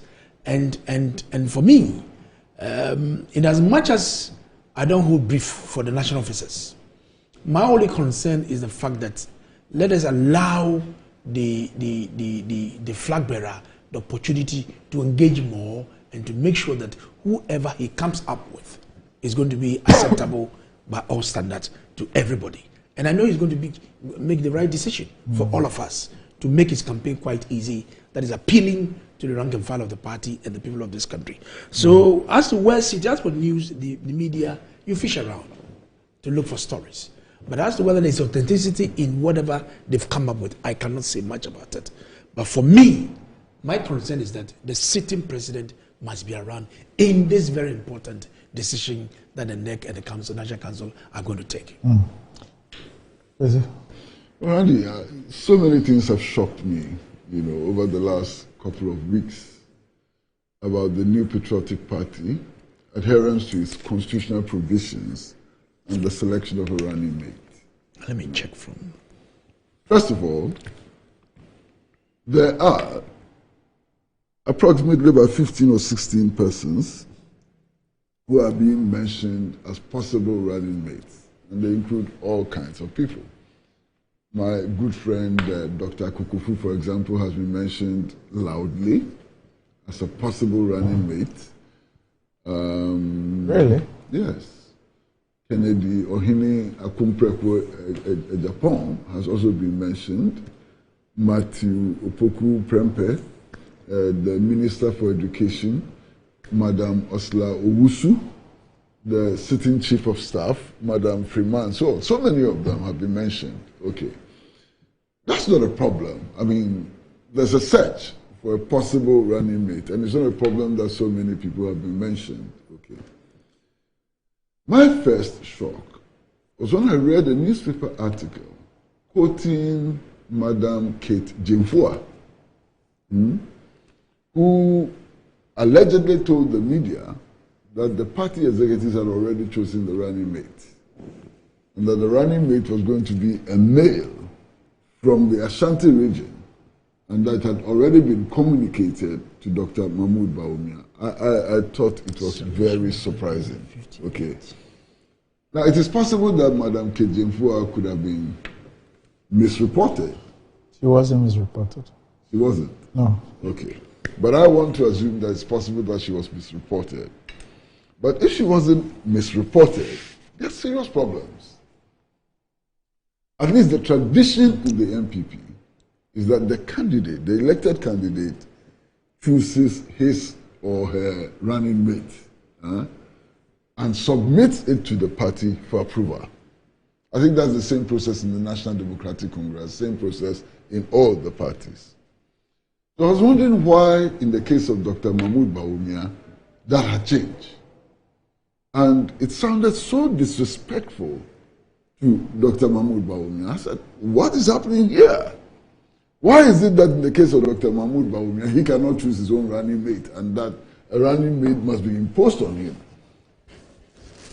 What does that mean for the future? Is he going to be his own man, or is he going to be dictated to by some people and so on? I was really confused, Then there was also some news flash which indicated that virtually Dr. Matthew Foku Prempeh was going to be the running mate, And, well, Randy, what can I say? It is clear that he comes from Ashanti. But he has strong points and he has weak points. And I thought that those would be considered, very carefully and so on. It didn't happen. And then this morning we are being told by City News that the party is actually going to choose a running mate, seek approval of the higher authority, and then inform the presidential candidate. That again is also against the tradition. It's never happened in the party that way.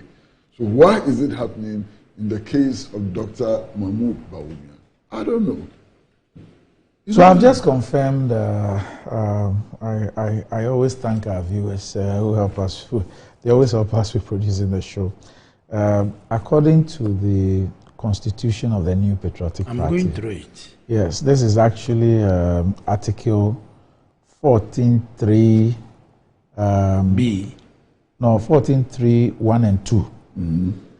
3 is selection of vice presidential candidates. Yes, it says the party's presidential candidate shall, in consultation with the National Council, nominate the vice presidential candidate. So he shall, in consultation with the National Council.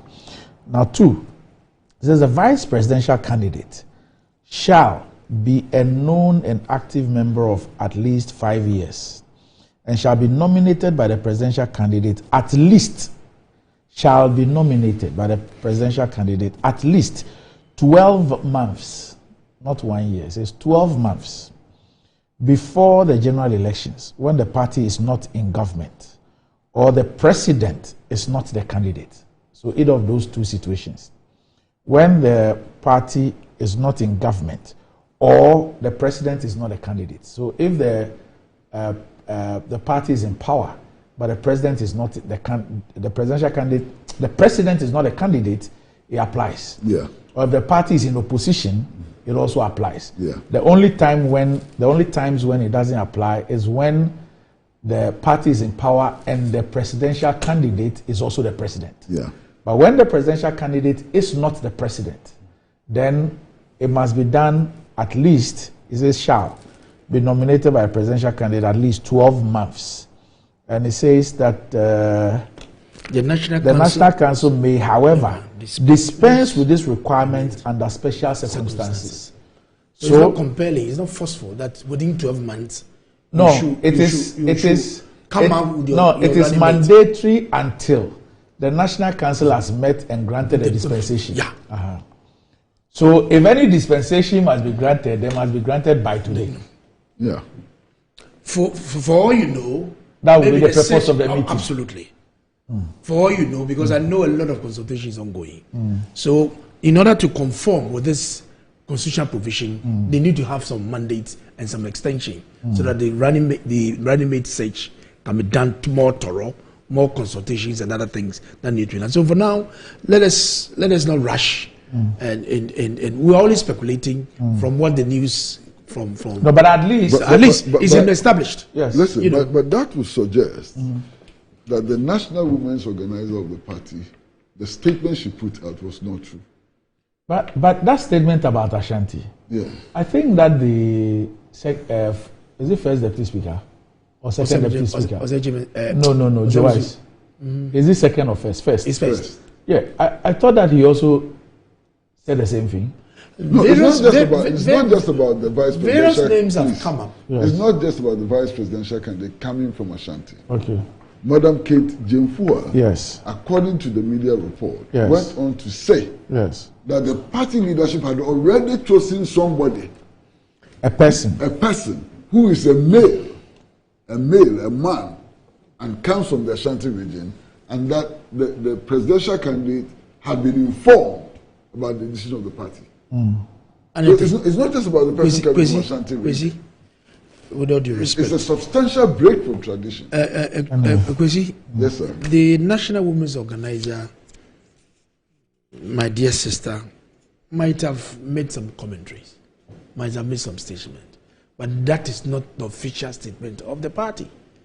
But the party, since she made that statement, and like I said, Just hold on. One of the first or second deputy speakers also said that a decision has been taken that the running mate will come from Ashanti. Said the decision has been taken. The point I was making is that despite these two statements having been widely publicized, the party itself has not issued a statement. To debunk? Yes. Fair enough. What I'm trying to say, from what my big brother mentioned about Kejimfua saying that he's a male from Ashanti region and all that, that is not official party position. Yes, she is a national officer. She is entitled to express her opinion of what she thinks is right. But at the end of the day, when the search has been done more thorough, or consultation has been done, it will come the right forum for that decision to be made, and we'll publicly communicate to the Ghanaian people of what has happened. So, me sitting here, I can also get up and say that, look, I want to choose whoever I believe that can be the running mate. You are not a member of NEC. Sure. You don't attend NEC meetings. Including council meeting. Now you are no longer a member of National Council. Yeah. A person who sits in NEC meetings, who is a national officer, has said so, has made a statement. Categorical one. A categorical statement. The party itself has not refuted. Has not found it necessary, if it is not true, to say that this is because what she said, first of all, she is not just a party member. So what she said, one, is a statement made by a person who is a member of the executive NEC and who sits in NEC meetings. And she makes a statement that is binding on NEC. She purports to say that it is an official position. Yeah. If it is not, the party cannot be quiet on it unless. I agree with you. I agree with you. Many other factors that have to be considered alongside. Could I'll let you come in? Yes, sir. I honestly agree with you that the party has not been able to refute what Kate said. But I still want to stand on my position that individual officers of the party can pass a comment, can make a statement. Until that decision has been agreed at the right forum and the appropriate communication made to the Ghanaian people that this is the choice, that is what I'm going to agree on. So all of us can make individual comment. The fact that he's a national officer and she has made a comment that look, it is so and so, that I will not take that. I will take the official position when the National Council and the NEC meetings has been concluded. And they've agreed that look, it is Mr. A, Mr. B that we are all going with. I agree with that. But apart from that, whatever anybody says, it is individual comments that you want to pass along and all that. You know, Randy, when Kejimfua speaks, hold on. It is not like Hajia Fati speaking. No, seriously. She belongs to I know, I agree with you. Yes. She has a stated position. And once she says the executive has decided, unless it is refuted, I'm likely to believe it. And many people are likely to believe it. Then you see, positions are either declared or they are discerned. Now she makes this statement, and then I listen to Mustafa Hamid, who to all intents and purposes is an insider, has been a minister before, has been special assistant to the president and so on before. He has some gravitas. And then Mustafa Hamid comes up and says that, look, it has to be Napo. He says it has to be Matthew Opoku Prempeh, Honorable Matthew Opoku Prempeh. That's his preference. Exactly. His preference. But it's all adding up. You understand?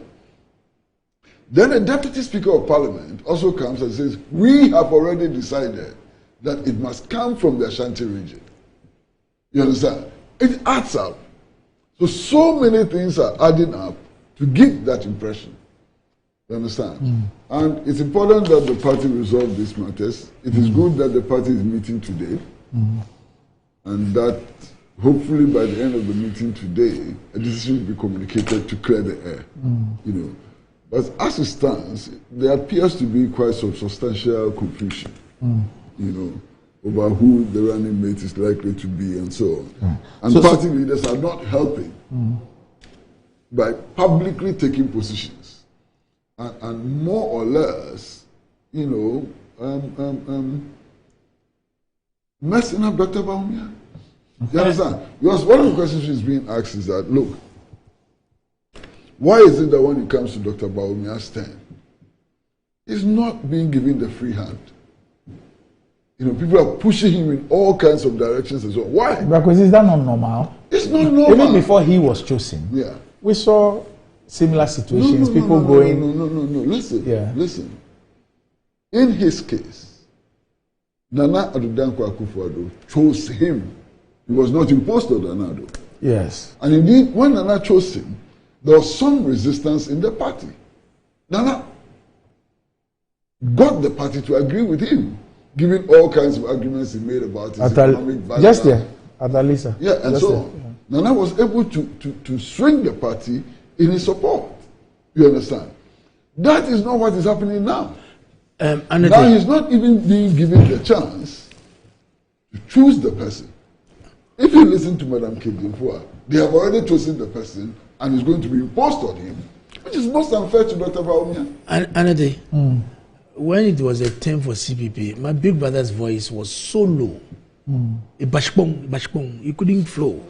Now he's MPP. You see how his adrenaline is charged up, and as if there's a problem, then they said there's confusion. There's no confusion anywhere. There is no confusion anywhere. And the fact that who is imposing who on Dr. Bawumia, that is what you think. Oh, me? No, that's what you think. Me? Because and you told something. Is it not normal? People are canvassing for their names to be mentioned. I see nothing wrong about it. If me, Nikwate, sitting here, my name is coming up, wouldn't I be happy? If they mention your name, we need to be happy. So clearly, please, Natri. I will not be happy if my name is mentioned in this context. I'm only giving an example. You are not part of us, so just an example. I'm just giving up. So clearly, nobody is imposing anybody on Dr. Bawumia, His Excellency. Nobody. And I can tell you, he's apt. He knows what he's doing. He's doing his consultation. He's doing his legwork, and everything that needs to be done to make sure he gets his running mate, it's on him. So this imposition and all that, where is this coming from? Was he Natri? Okay, no problem. So clearly, let us allow the vice president the opportunity to go and pick whoever he wants to pick. Because I remember in those days when names were mentioned and those aftermath, the backlash and all that, we all saw it. But at the end of the day, the presidential candidate at the time was able to canvass so forcefully why he thinks that Dr. Bawumia is his best choice to run the elections with him. So clearly, let's give Dr. Bawumia the opportunity, because he has the prerogative to decide who he wants to run the elections with, and nobody can falter him out of that. So this backlash. So whichever way, one of two things must happen by the close of today. Yeah, to extend. Yes, either that the National Council is meeting to grant that extension. Yes, to the candidate. Yeah, or that the candidate will present. Can I tell you what will happen? Can I tell you what will happen? In consultation with the. Can I tell you what's going to happen? I thought you because said the city. No, from these are discussions. Okay. I see the absence of the president in this crucial meeting. We can't take that decision for him to come with a running mate, because the president must be around. But what if the president is aware? No. I'm sure he would have. Maybe if he were going to take the decision, he would have discussed it. Because he need to be seated in the National Council meeting. Okay. It's very important to me to quell any. Because the presence of the president, any opposition. You understand? He need to be around to be part of this major decision that will be taken by the presidential candidate. Do you understand? So his absence for me is not good. So there's going to be, I suspect, an extension. I'm trying to picture a face that the presidential candidate the opportunity, some time to enable him to come up with his running mate. Okay. See, Randy, the first most important thing is that my brother here has a right to express his views. And his views must be weighty, given the role that he has played in that party. No contest at all about that. Except that the views you're expressing now are in conflict with statements that others in the party have made. That's all I'm saying. And you are saying that the presidential candidate should be given the opportunity to choose his own running mate for the approval of the party and so on. Fine, no problem with that. But we have been told earlier by an executive member of the party, a serious executive member of the party, that they, in the executive, have already chosen somebody and have informed the running mate about whom they have chosen. That's substantially different from what you are saying. Okay. All right. Understand? We need to take a break. When we return, the economy. Whoa.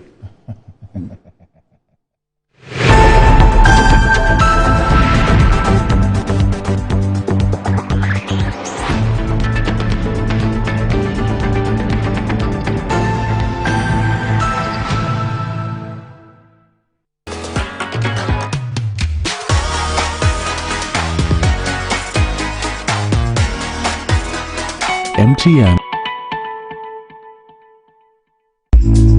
Good afternoon, Mr. Ampedu. Good afternoon, Mr. Asari. How is business doing? My business is collapsing. Why is your business collapsing? I sold my products and services to my clients on credit, and my debtors are not paying their debts. Have you heard of Socio-cultural Limited, a debt recovery company operating in all the 16 regions of Ghana?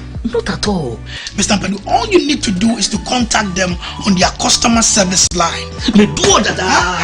I recommend Socio-cultural Limited, a debt recovery company to financial institutions, businessmen and businesswomen, other companies, and also individuals. Socio-cultural has 98.4% debt recovery rate. We have professional debt recovery managers. You are assured of swift debt recovery. No recovery, no commission. For Socio-cultural Limited, no more write-offs. And we pre-finance the recovery ourselves.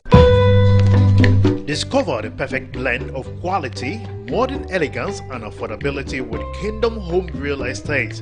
At Kingdom Home Real Estate, we cater to both local and international clients, offering exceptional housing options in Ebri and Ikropong. Our properties are conveniently located, providing a tranquil atmosphere, top-notch security, and essential amenities such as electricity, water, and backup generators. Our strategic locations offer easy access to popular tourist destinations, all within a 30-minute drive from Accra. Visit us in Ikropong right after the Latte Junction, or in Ebri near the Ebri Girls Senior High School. Alternatively, you can reach us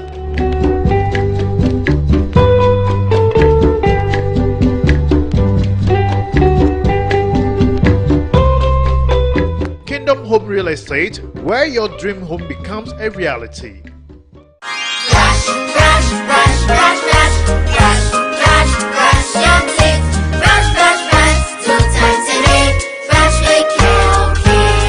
Hello, my friends. My name is Calcate's Toothpaste. Wow. I was made to be gentle on your gum, but protected. I will protect your teeth from cavity, make your teeth whiter, stronger, keep your mouth fresh all day. And best of all, I'm strawberry flavored. So put on a smile and try me. That's amazing. Just try me. That's my job. If you say so, jump on my brush. Makes your teeth stronger, chicky whiter, chicky stronger. Yay! You did it! I'm glad you like your new toothpaste. Don't forget to brush both day and night. Calcates. Happy smile.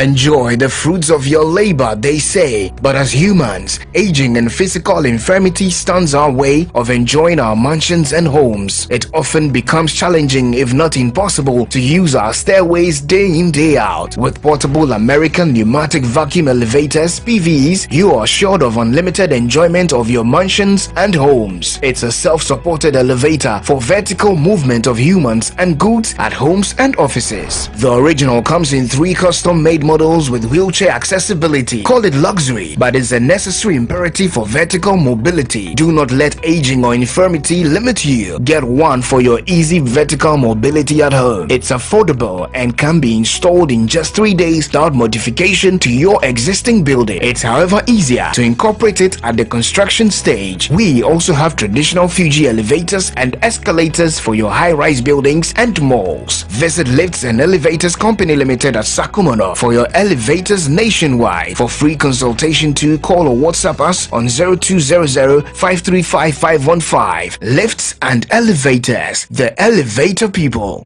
To help meet your business and private printing needs successfully, we have just the right products and services at Appointed Time Printing Limited. We specialize in digital printing, offset printing, packaging and security printing. Our innovative designs and complete professional touch on our print products such as posters, flyers, is a solution. For over 20 years of serving the world with herbal and alternative medicine, we've been successful in treating complicated medical conditions with a perfect combination of herbal and alternative methods of treatment like homeopathy, naturopathy, reflexology, and many more. We deliver excellent and effective service to people from all walks of life through scientific and traditional means. We have a well-equipped laboratory with advanced diagnostic and treatment devices to help detect your illness, so we know the right medication to be given. At Amen Scientific Herbal and Alternative Medical Hospital, we are proud manufacturers of our own herbal medication. Our zeal and passion to save lives with our patients at heart and outstanding achievements since 1996. to play now, or you can also play online at www.gamepackgames.com. Game Park is regulated by the National Lottery Authority.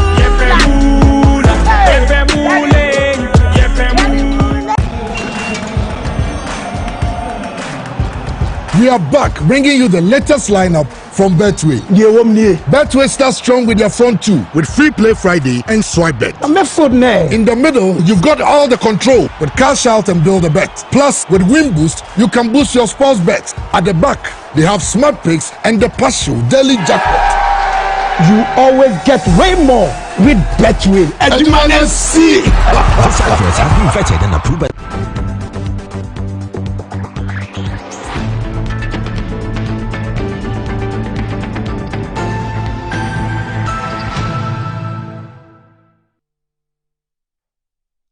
Right, welcome back to the show. If you just joined us, this is Good Morning Ghana live on Metro TV. Still with me on the show, I have Kwesi Pride Jr. and Daniel Ne Kwate Titus Glover.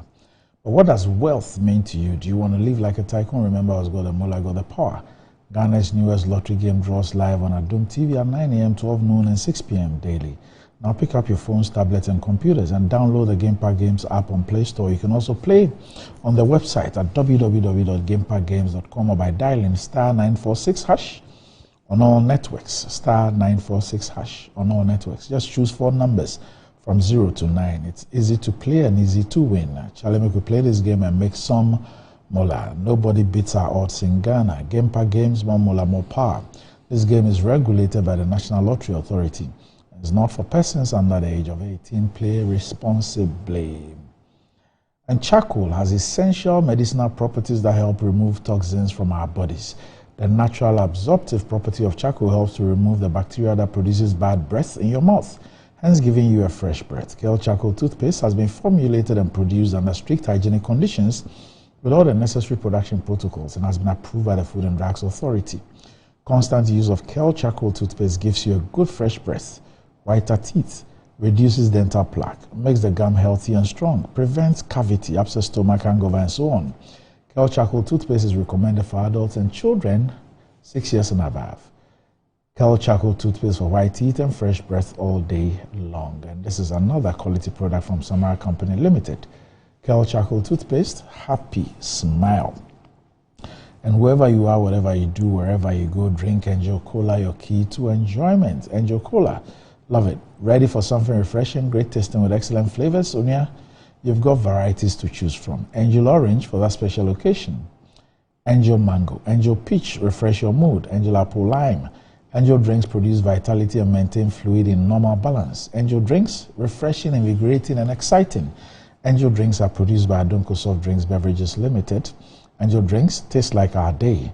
Recommended for all, including children. You can reach them on 0244 832286 and 0507 878668. Terms and conditions apply. And well, there's a promo that is giving you up to 67% discount on selected appliances from brands such as Samsung, LG, Moved, Nasco, TCL, Media, and Toshiba. And this is the Makers Electronics Blessing Attack promo. Now, with numerous awards, including Outstanding Customer Service Company of the Year and Responsible Electronics Company of the Year, Makers Electronics Company Limited have quality but affordable home appliances and consumer electronics with 2 years manufacturer defect warranty. You can visit their showrooms at Taifa Burkina Highway, Amasaman Zongo Junction, Oyarifa Tema and Bolga Junction, Kaswa New Market, Ashaman Valco Flats, Kumasi Ahinima Kokobing, and Takrade Fekuma number 9 Market. You can also reach them on 055 222223 or 055-222254. The Makers Electronics are large and in charge with quality but affordable home appliances and consumer electronics. Terms and conditions apply. And looking for that home uphill in a very serene environment, well, Kingdom Home Real Estate provides quality but affordable housing facilities for sale. These facilities are located at the serene environment of Ekwapime Krupo and Ebri with the best weather conditions. They're 30 minutes drive from Accra and provide a modern touch of comfort. They also provide high standard security service plus CCTV, standby generators, constant water supply and electricity. They are surrounded by lovely tourist sites such as the Bri Botanical Garden, Boti Falls, Safari Valley Resorts, etc. All you have to pay is 70% upfront, and the rest, that's the 30%, is spread over a 2-year period with no interest payments at all. Locate Kingdom Home Real Estate at the Bri Girls School. That's for the facilities at the Bri, and a coupon right after Latte Junction. Or you can reach them on 0559 761 144 or 0555 621 611. Or you can also visit them at www.kingdomhomerealestate.com. You can also check them out on their Facebook page. And Faraz Ni Ukpoti Kone, you're in the UK. You're in the UK. Today is your birthday. So happy birthday to you, Faraz Ni Ukpoti Kone, over there, 6,000 miles away in the United Kingdom. Happy birthday. Wish you the very, very best. Okay. Now, let's talk about the economy. Okay. So there are two issues. Both are from the Finance Minister. Finance Minister Ken Ofori-Atta has stated that Ghana is open to any new cut-off date proposed by external creditors for the restructuring of Ghana's external debt. China is suggesting a December 2020 cut-off date instead of the previously agreed upon date of December 2022. This delay has affected Ghana's meeting with the IMF board for the next tranche of $600 million. Speaking to journalists in Accra, Ken Ofori-Atta reiterated that Ghana is open to considering any date. Quote, "For us, we can manage. So the issue is for the membership of the OCC, that's the Official Creditor Committee, to get comfortable. And so we hope that by the end of next week, we'll have what we need so that the fund board can sit. Everybody is looking at the comparability of treatment in there. And China and France are certainly co-chairs. So they have a good impact on what will happen. But we should be okay." End of quote. So let me read that here. For us, we can manage. So the issue is for the membership of the OCC to get comfortable. And so we hope that by the end of next week, we'll have what we need so that the fund board can sit. Everybody is looking at the comparability of treatment in there. And China and France certainly are co-chairs. So they have a good impact on what will happen, but we should be okay. And this comes on the back of claims by the minority leader that Dr. Atuforsin that the negotiation has suffered a setback and the next $600 million package is in limbo. According to Mr. Forsin, there's a disagreement between the government and the official creditors committee regarding the cutoff point for the external debt to be included in the debt restructuring exercise. He insisted that this disagreement has put the release of the next tranche of $600 million in jeopardy. Minority Leader Dr. Akesla Atuforsin, who made allegation during his concluding remarks on the 2024 budget debate in Parliament on Wednesday, November 29, 2023, said Ghana is currently in a tight spot. Quote, Mr. Speaker, it will interest you to know that there's a deadlock in a negotiation between Ghana and the International Official Creditor Committee, OCC, made up of China and the Paris Club 50. There's a major disagreement on the cutoff point regarding the external debt that must be excluded from the restructuring. Mr. Speaker, I do not need to sound the alarm that at this point, Ghana is between a rock and a hard place. So this is what he said. The finance minister has indeed confirmed that that is what is holding things up. And we're told that China is suggesting a December 2020 cutoff date instead of the previously agreed upon date of December 2022. Now, what are the implications of this? What it means is that all debt and interest payments that are due for that 2-year period must be paid. And if that were the case, it means that we should make provisions in our budget to effect those payments. We have to start paying those ones immediately because they will not be factored into the debt restructuring engagements at all. We wanted December 2022, which is when we declared default, when we announced the default. But we're told that China says that 2020, not 2022. So apparently, this is what has held up the agreement with the creditor committee, which will signal the board's approval for the release of the second tranche of $600 million. Randy, this is a dramatic development.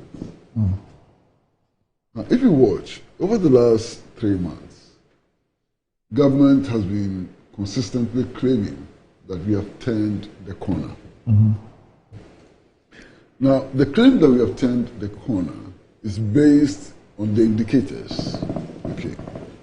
They look at the cedi-dollar exchange rate, and it's come down from 15 to 12, 13, thereabout. Okay. They look at the rate of inflation, it's come down from 54% or so, it's now in the 40s, and so on. So they're looking at all these indicators and claiming that we have turned the corner. What they are not telling the Ghanaian people is that it is because we've stopped servicing our debts and paying our loans. You understand? For 2 years, we have not been paying our debts and servicing our loans.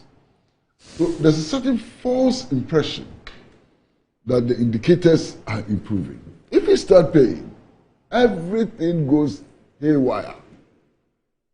Now, this dispute about the cut-off date will have very, very serious implications for the national economy. Just imagine that the matters are not resolved and it is agreed that the cut-off date is 2020.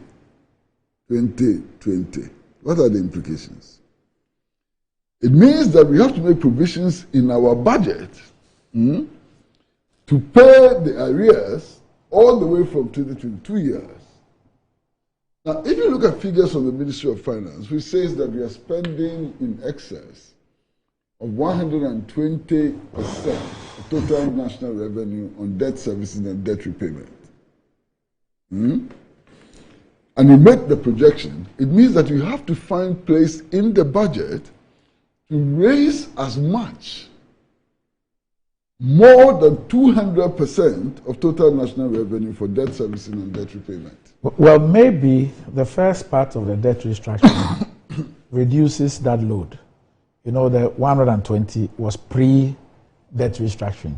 So you know that a part, at least the domestic one, a significant portion has been dealt with already. I think that the last time so it was 87 billion or so. 150%. Yeah. Let's say the 150% of total national revenue. How would that affect the indicators? That's a serious crisis for the economy. You understand? The key thing, Kwesi, also, because you refer to the budget, you know, we are approving the budget tomorrow. And we didn't make provision for the payments of any principals accruing between January 2021 and November 2022, same as interest payments for that period.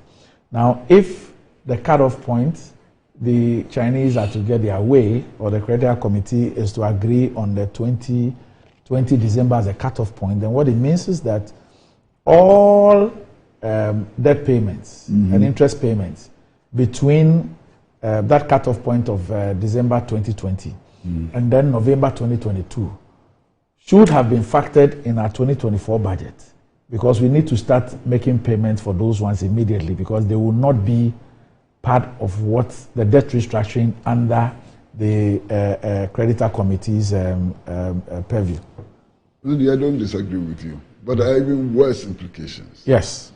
Because even the IMF deal, you know, is predicated on agreement at this level. Yes. So what even happens to the IMF program then? We agree and they release the money. We agree on 2020. Yes, we agree. And but then, if you agree on 2020 as the cut-off date, where are you going to find the money to pay? Oh, they'll find it. From where? They'll use the 600 million. And then? So what it means is that... Back to Batam. No, what it means is that there will be a big hole. Because... a big hole means that your indicators are going to be terrible. Oh, obviously. Inflation is going to go up. Yeah?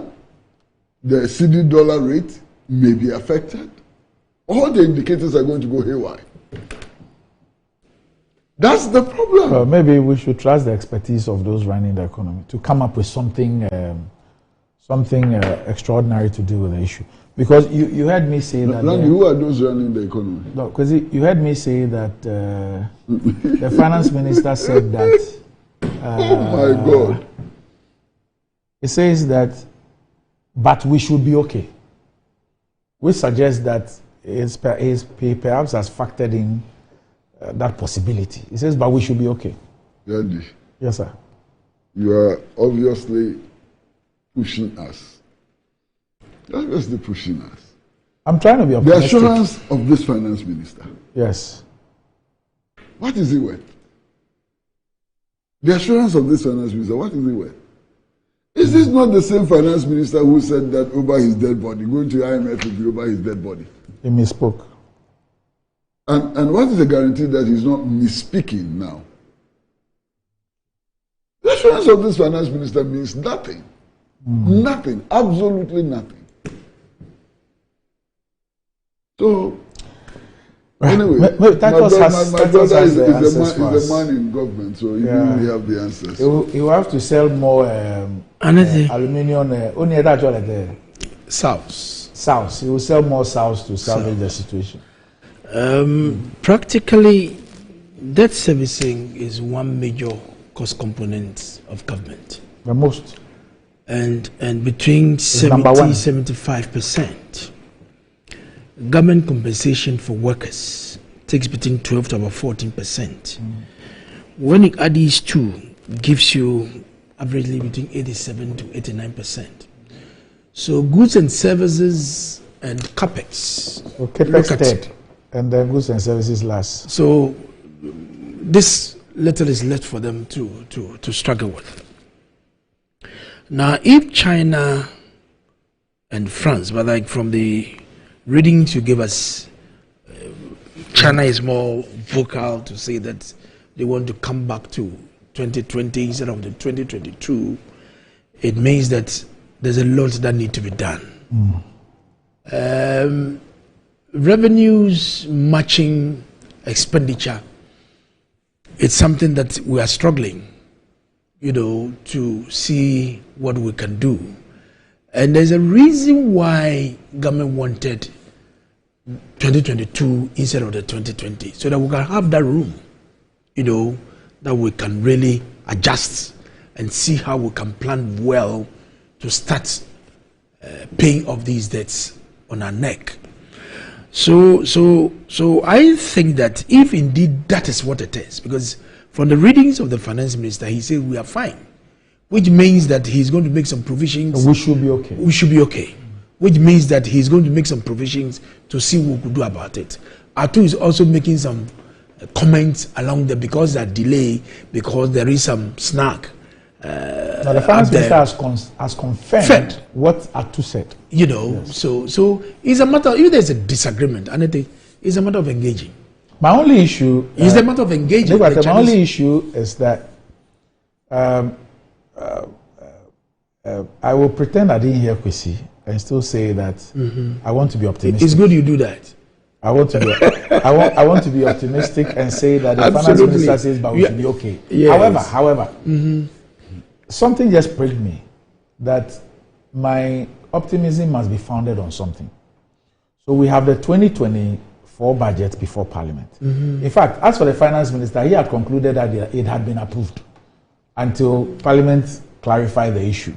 Now, nothing in the 2024 budget makes provision. I agree with you for this issue. Yeah. So all the assumptions in the 2024 budget didn't take into consideration any principal or interest payments covering the 2-year gap between our proposed cut-off date and what is being proposed now. So I will need perhaps a lot more beyond a verse in the Bible to firmly ground my optimism. And what I foresee happening if the discussion or the statement made by the finance minister together with that too, yes, indeed, these debts that we need to service has not been captured in the 2024 budget. It can still be approved, but he can come back either in the first quarter or in the mid-year to come back and look at what it can be done. Then we can. How will he be paying? How will he be paying those things? What I'm saying is before it comes for. Because for now, all the estimates, I don't know when Parliament is rising. I'm sure by now most of these estimates has been taken care of. What is important is the final and appropriation and all that's going to be done before they rise before they go to Christmas. So for me, what I think is that it's a matter of engaging. The finance ministry need to engage our Chinese counterparts and see if they can give some moratorium so they'll be able to handle the books well, to make sure that we'll be able to capture them in the post-2024 budget after it has been approved by Parliament. But for now, where it is now, it's going to be very difficult to insert all those debts that we need to service immediately. So I think that yes, if that is a major snag, it's a matter of the finance ministry flying to China, meet the Chinese counterparts, and tell the guys, look, we have a difficulty. So please, can you bear with us and see what we can do to navigate quietly among ourselves? Other than that, it's going to throw the whole budget out of gear. That is. I'm finding it very difficult to share your optimism. Oh, I have now given about the budget being approved. Yes. That's an assumption, and there's no guarantee that this budget is going to be approved. Why do you say so? Well, what is the guarantee that the budget will be approved? There's no such guarantee. What means that there's no such guarantee? Well, if the majority whips up its numbers, they will approve it. No.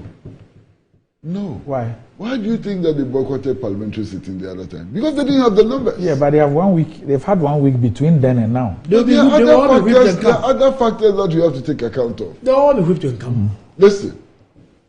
For example, Mr. Kennedy Japan was not in Parliament. Yes. Yes. Have you bothered to find out why? I haven't. Oh, he had some engagements. They were shown in the media. He had some official engagements, his campaign in the United States. Fantastic. So he chose those campaigns over approving the budget. Or maybe he didn't think there would be an issue. Oh, when in Parliament is 138 against 137, he didn't think that there would be an issue. But 2 parliamentary committees went to Dubai for COP 28. Yeah, so if you know about these attitudes, you can't be optimistic. But they are coming back today. Randy. Yes. No, there was an MP here, was it yesterday, Sylvester Tete, and he told us that the people who went to the COP are returning Wednesday today. They knew. This afternoon will be landing. Randy, they knew that the people had gone to the COP. And yet they brought the budget for approval.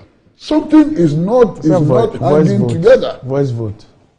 The ayes have it. Something is not hanging together. They had to run away from Parliament because they knew that they were going to suffer. What is your problem? Okay. All I'm saying is that I cannot. So will you be happy that the budget will not be approved? No, that's not the issue. So mean your problem. I'm just saying that in the face of the facts, I cannot be as optimistic as the two of you are that the budget will be passed. Okay. That's what I'm saying. So Kwesi, front page of Daily Graphic says tourism guns for Africa's top 3 targets 5 billion in 5 years. I have some good news from the finance minister for you. Which is? Good news. Ghana's finance minister Ken Ofori-Atta has advocated a strategic reassessment of the ongoing discussions surrounding the construction of the National Cathedral, emphasizing its potential to serve as a significant driver of economic growth. Andy. Speaking at the Ghana Tourism Investment Summit 2023, Ofori-Atta highlighted the cathedral's role as a robust infrastructure that could significantly boost the tourism sector. Randy. He envisioned the cathedral becoming a pilgrimage destination. Randy, your viewers are listening to you. For millions of Christians across Africa. Randy, your viewers are listening to you. Yes. Why have you decided to annoy your viewers this morning? I'm not annoying anybody.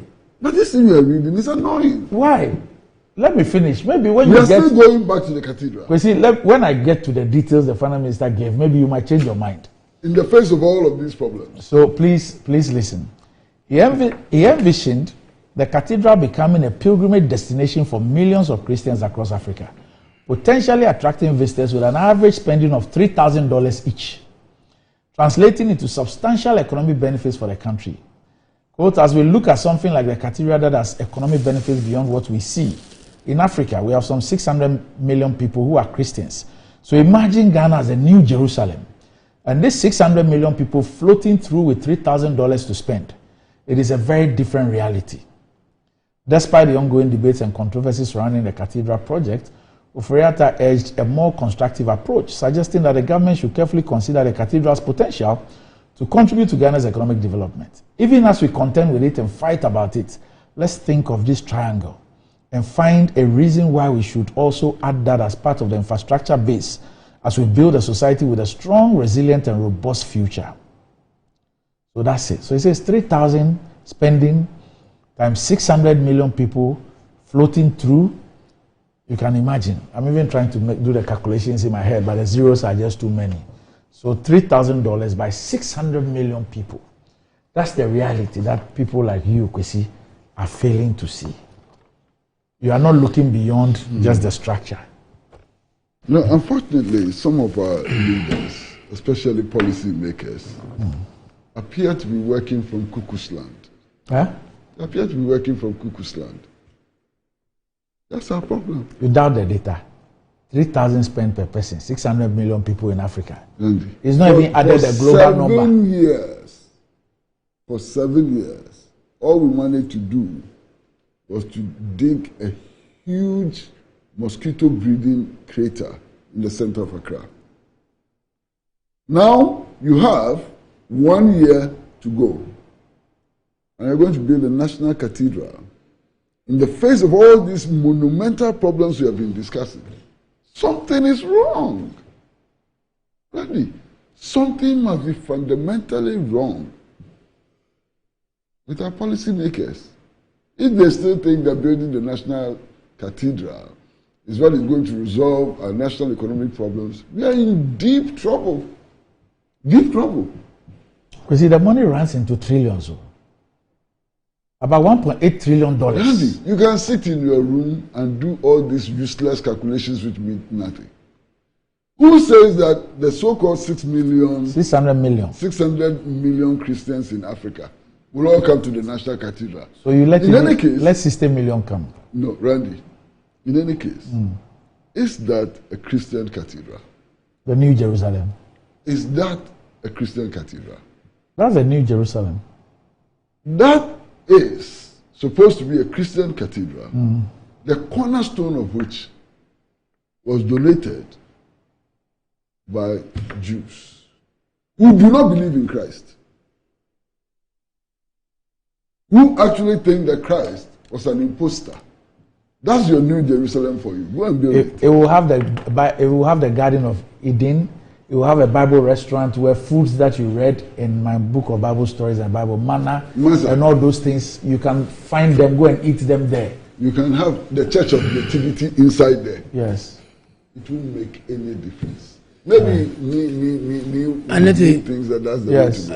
Honestly, and you say do the math. 600 million by 3,000. Yes, the year of return and the posts of that event really contributed substantially in terms of tourism attraction to this country.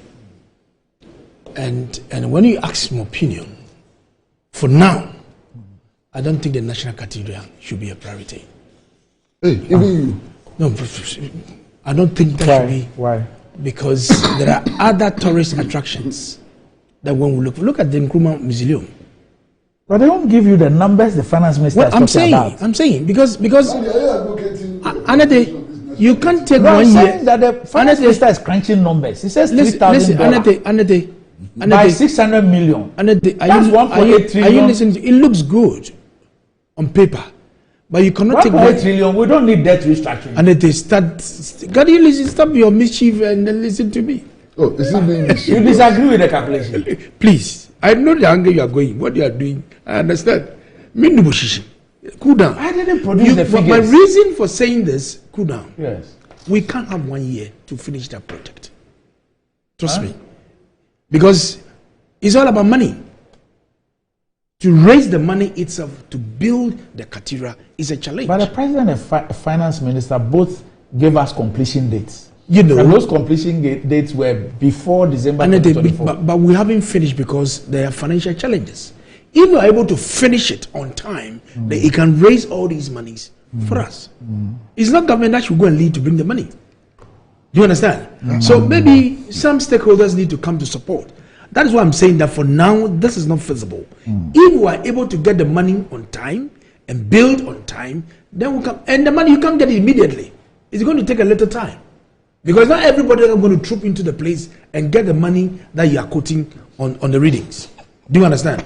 So clearly, I think that we should look at other tourist attractions that can easily make us. Sam George, wear your suit and go to Parliament. You know, so Randy, I'm beginning to get very worried. About what? Very worried. In the midst of this huge crisis, huge economic crisis and so on, it's amazing that this is how our leaders are thinking. No, but contextualize it. They're talking about tourism. Yes. And he's speaking and about... at the center of that tourism, yes, he's speaking is the about... National Cathedral. Yeah, speaking about the potential that you're going to create a new Jerusalem. Jerusalem. The potential is good. It's good. The numbers. If we are able to do it on time and people start patronizing the place, we can make the money. My worry is the timing, raising the money, and how we can build. Okay, so the MP for Ningo Pram, the Honorable Sam George, says, please tell the finance minister that there's no need to build a cathedral for Ghana to have a new Jerusalem. We have a whole community called New Jerusalem in the Afienya electoral area and the Ningo Pram constituency. Says the finance minister is clearly lost. Don't forget, the same finance minister did the maths with e-levy. Can we find out what the finance minister... Okay. I'm not fit to speak about O-level maths. I had to sit home 1 whole year to rewrite it. So don't ask me to ask people about O-level math. Okay. We have a natural, available, historical, hugely attractive and already marketed tourist paths like the slave trade routes and slave castles. We have left these to rot. When you visit any of the slave castles, you weep at the cluelessness of those managing tourism in Ghana and those in government. Even what is there, you cannot manage. And you are thinking of a cathedral to promote tourism. What have we done with our existing tourist potential? When will we stop joking with the future of this country? This is from Gehat Edem Mensah. Okay. I told you that you are only going to end up annoying your viewers this morning. Oh. That's what I told you. I'm sorry. I'm sorry. You guys have spoiled people's money. I'm sorry. With this. I'm sorry. Please forgive me. I apologize. I'm sorry. Okay. So there's a confirmation of the meeting. But not a confirmation of the agenda. Okay. Yes. So it's speculative by City News. No. The meeting is coming off. Yes. But the agenda stated by... If I check the constitution, the agenda will definitely be about running mates. But whether it will be to take the decision or to grant a dispensation is what we don't know. Okay. All right. Okay. Yes, I know. I thought you mean quote finance minister. I thought you mean. No, if your boy here, Kai. Oh. No, I can calculate his car. All right, let me leave it here before people storm the studio. Thanks for joining me. Up next, GMG Trends.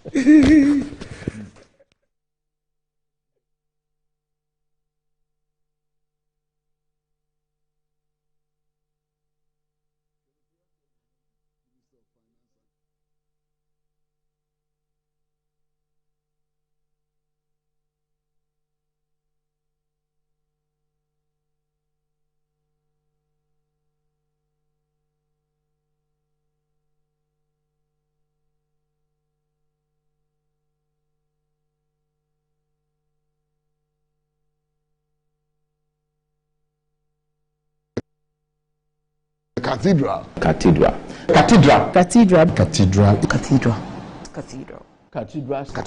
The National Cathedral Project. Cathedral.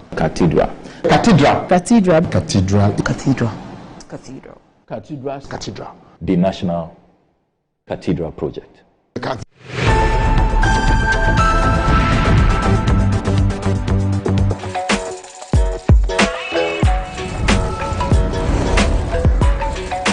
You are your own person, unique, one of a kind, special. That's why you deserve everything tailored to suit your particular taste, your preference, your needs. Just like MTN Just For You. You can get customized offers tailored to who you are. Dial *141# or use the MyMTN app to get to choose from a variety of offers made just for you. Discover the perfect blend of quality, modern elegance, and affordability with Kingdom Home Real Estate. At Kingdom Home Real Estate, we cater to both local and international clients, offering exceptional housing options in Ebri and Ikropong. Our properties are conveniently located, providing a tranquil atmosphere, top-notch security, and essential amenities such as electricity, water, and backup generators. Our strategic locations offer easy access to popular tourist destinations, all within a 30-minute drive from Accra.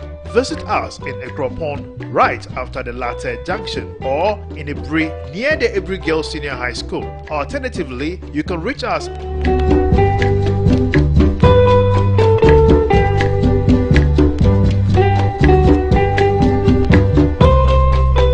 Kingdom Home Real Estate, where your dream home becomes a reality.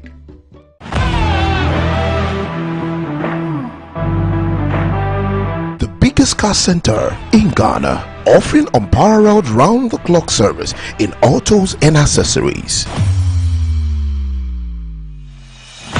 Nadam Autofix is the biggest distributors of used tires in Ghana, offering first-grade second-hand car tires of all rim sizes at both wholesale and retail prices. We are also the leading name in car sensor diagnostics, corrections and sales of car accessories. We excel in car washing and detailing with state-of-the-art steam engine washing machines that keep water away from your engine, ensuring a clean, healthy and responsive engine. Nadam Autofix, the first name in servicing, car accessories and car washing. Visit us today and experience the world of class difference. Find us today at Asoridaho, directly opposite Dansoman KFC and the Shell filling station. For more details, you can call us on 0503 244 266 or 0535 339823. Nado Motofix, Wukwain Sunyonko Papa. For over 2 decades, the Ghana Club 100 Awards, powered by GIPC, has honored corporates Ghana for their immense contribution to the country's economy. It's been a story of splendor and prestige, as top 100 businesses are ranked for the outstanding performances in multiple sectors. It's time to celebrate corporate excellence once again at the 20th edition of the Ghana Club 100 Awards. Join us at the Grand Arena, Accra, on December 8th at 6 p.m. prompt. Purchase a standard ticket for 1,000 Ghana cedis and 2,000 cedis VIP by simply dialing *365*2100#. Ticket partner Koba. This event is sponsored by the KGL Group, B5 Plus, Ecom Ghana, Engine Ghana, Total Energies, Era Group, Enterprise Group, Zondatech, Eris Properties, West Coast Gas Ghana Limited, Federated Commodities, Republic Bank, FBN Bank, Glyco, Ghana Tourism Authority, National Lottery Authority, MNG Pharmaceuticals, Yango, Ghana Gas, VFS Global, Ghana Free Zones Authority, State Interest and Governance Authority, SIGA, Delta Airlines, Stratcon Energy, Margins ID Group, Ronan Motors, Rankin Partner, KPMG, Beverage Partners, Say Cheers, Afro Beverages, Sahara Solis, Blue Nan, Pernod Ricard, Kehog Distilleries, Special Ice, Media Partners. Ghana Club 100, celebrating Ghana's business leaders.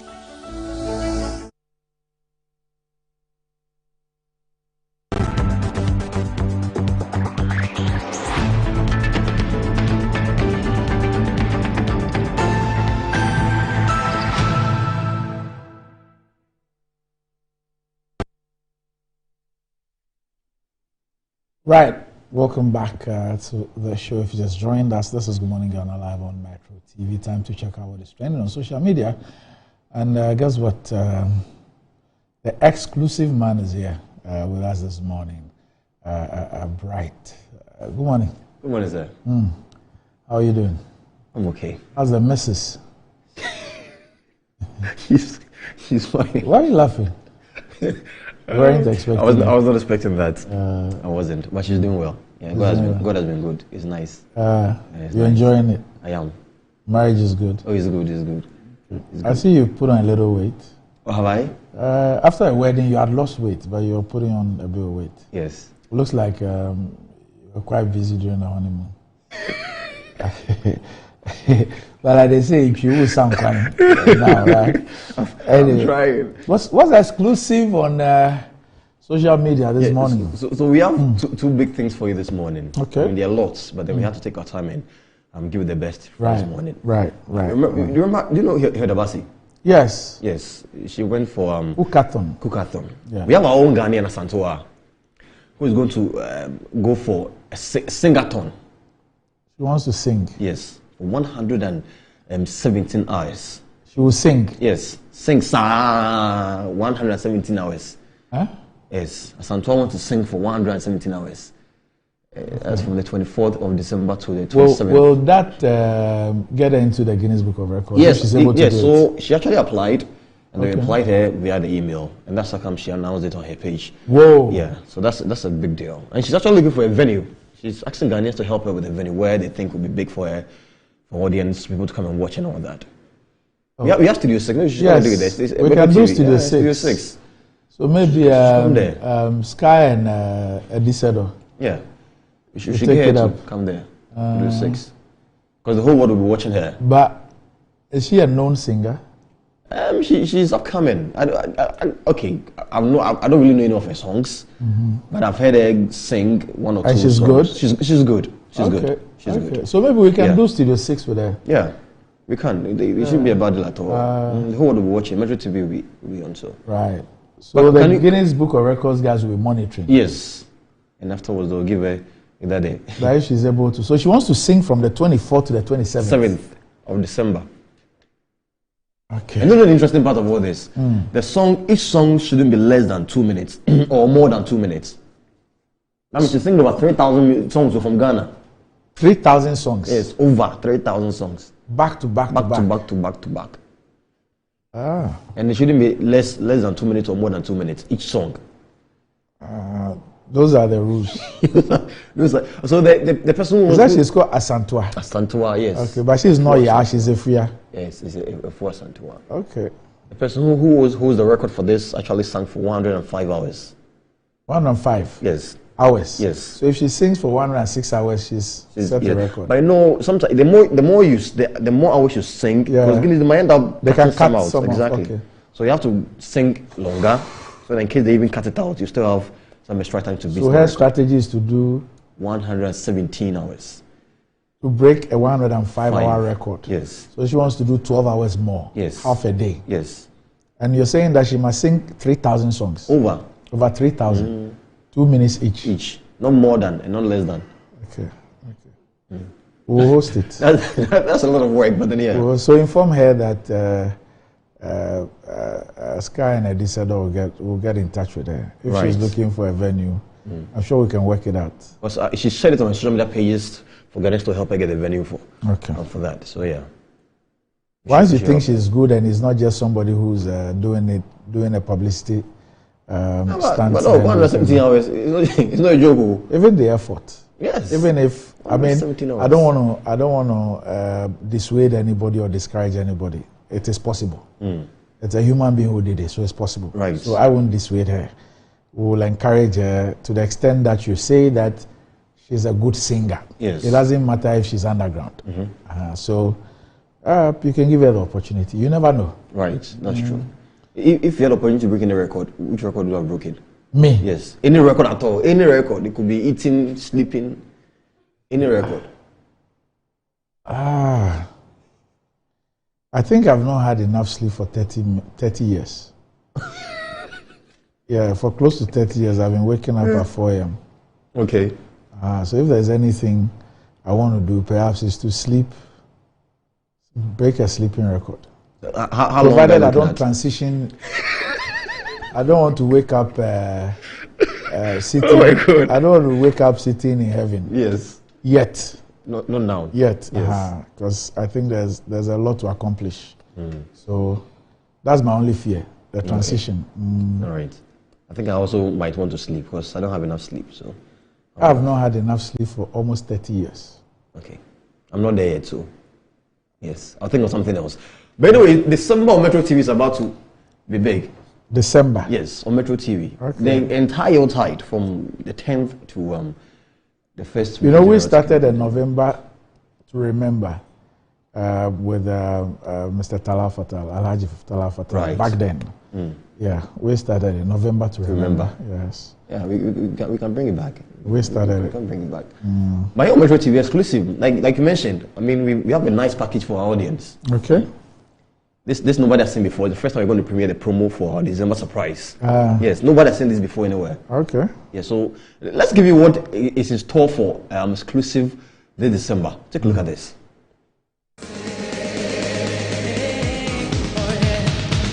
This Christmas on Exclusive. Here we go, another exclusive moment with me here on Metro TV. Right, and after CMN, and this is exclusive.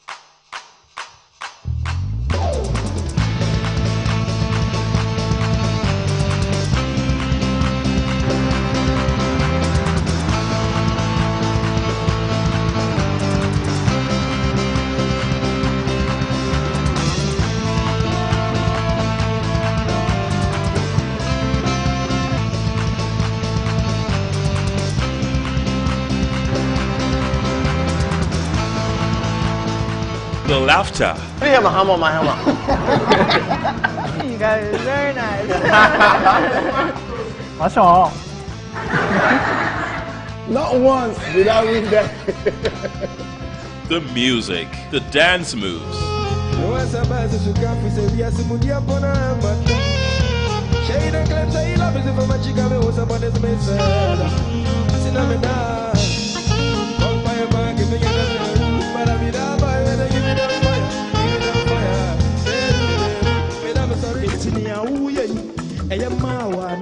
Send me back my money, me power, hello, and my matching credit, yes, very serious, and then thank you, Lord. Thank you, Lord. All I have to say, thank you, Lord.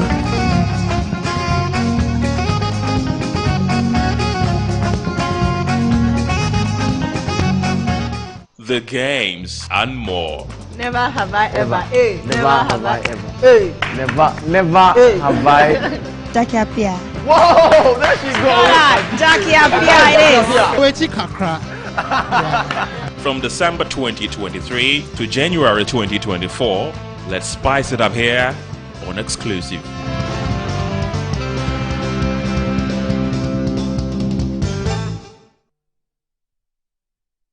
Yeah, so that's the world premiere. December Metro TV. But we're in December. Yes. So we are starting on the 10th of December.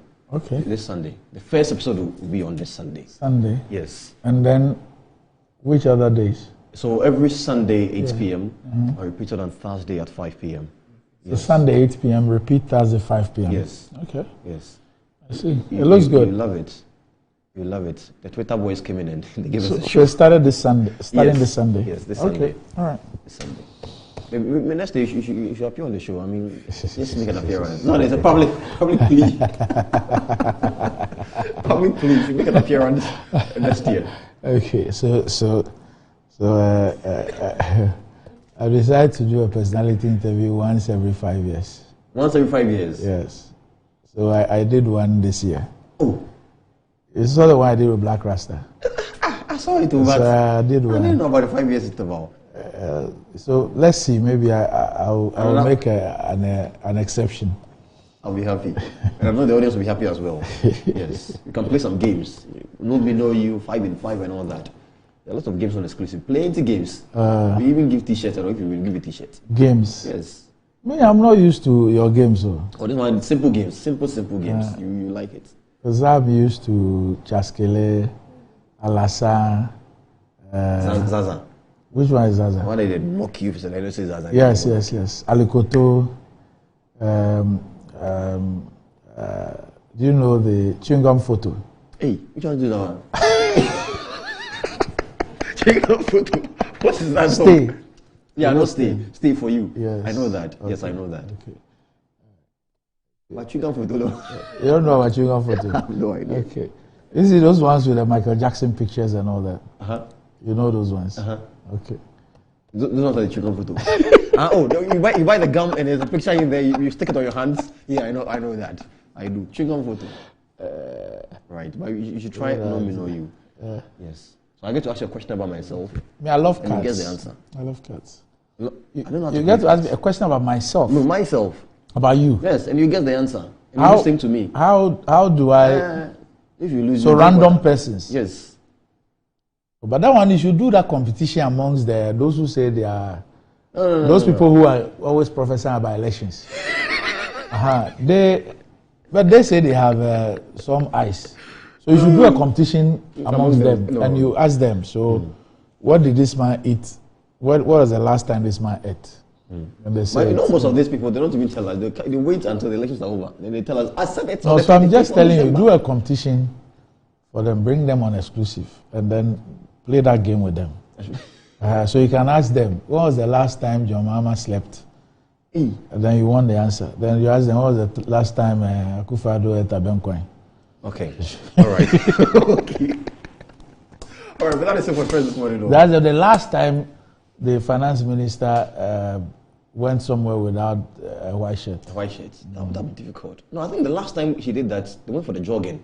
When he was in the headgear, he was in some red shorts and some blue-black t-shirts. When he was finance minister? Yes. Oh, no, that was before. Hey. Sometimes he became white, like, he wears only white. Is there any reason for that? Do you have a... Is there any reason why you should wear white? The last budget is called Nkunim budget. Yes, Nkunim budget. So maybe that's the reason. So they've been winning since. Yes. We leave people to make their own judgment. Yeah. But that is it. So that's it. Thanks for joining me. And the 10th, we'll watch the exclusive. Yeah, the first episode. 8 p.m. Yes, 8 p.m. on sharp. Metro TV. Yes. All right. Okay. So thanks, Bright, for joining me. Thank you. And where is the boy? Where's Desi. Yes. I'm hearing he's going to Tamale. Yes. for the Unity Festival. Yes. All right. Okay. But as in, he comes back safe. We hope so too. Eating and... Okay. He shouldn't try the fugus. They would the weight will be too much for his body. He shouldn't try the what? The fugu. Even you have to be careful. Anyway, up next, Metro Sports.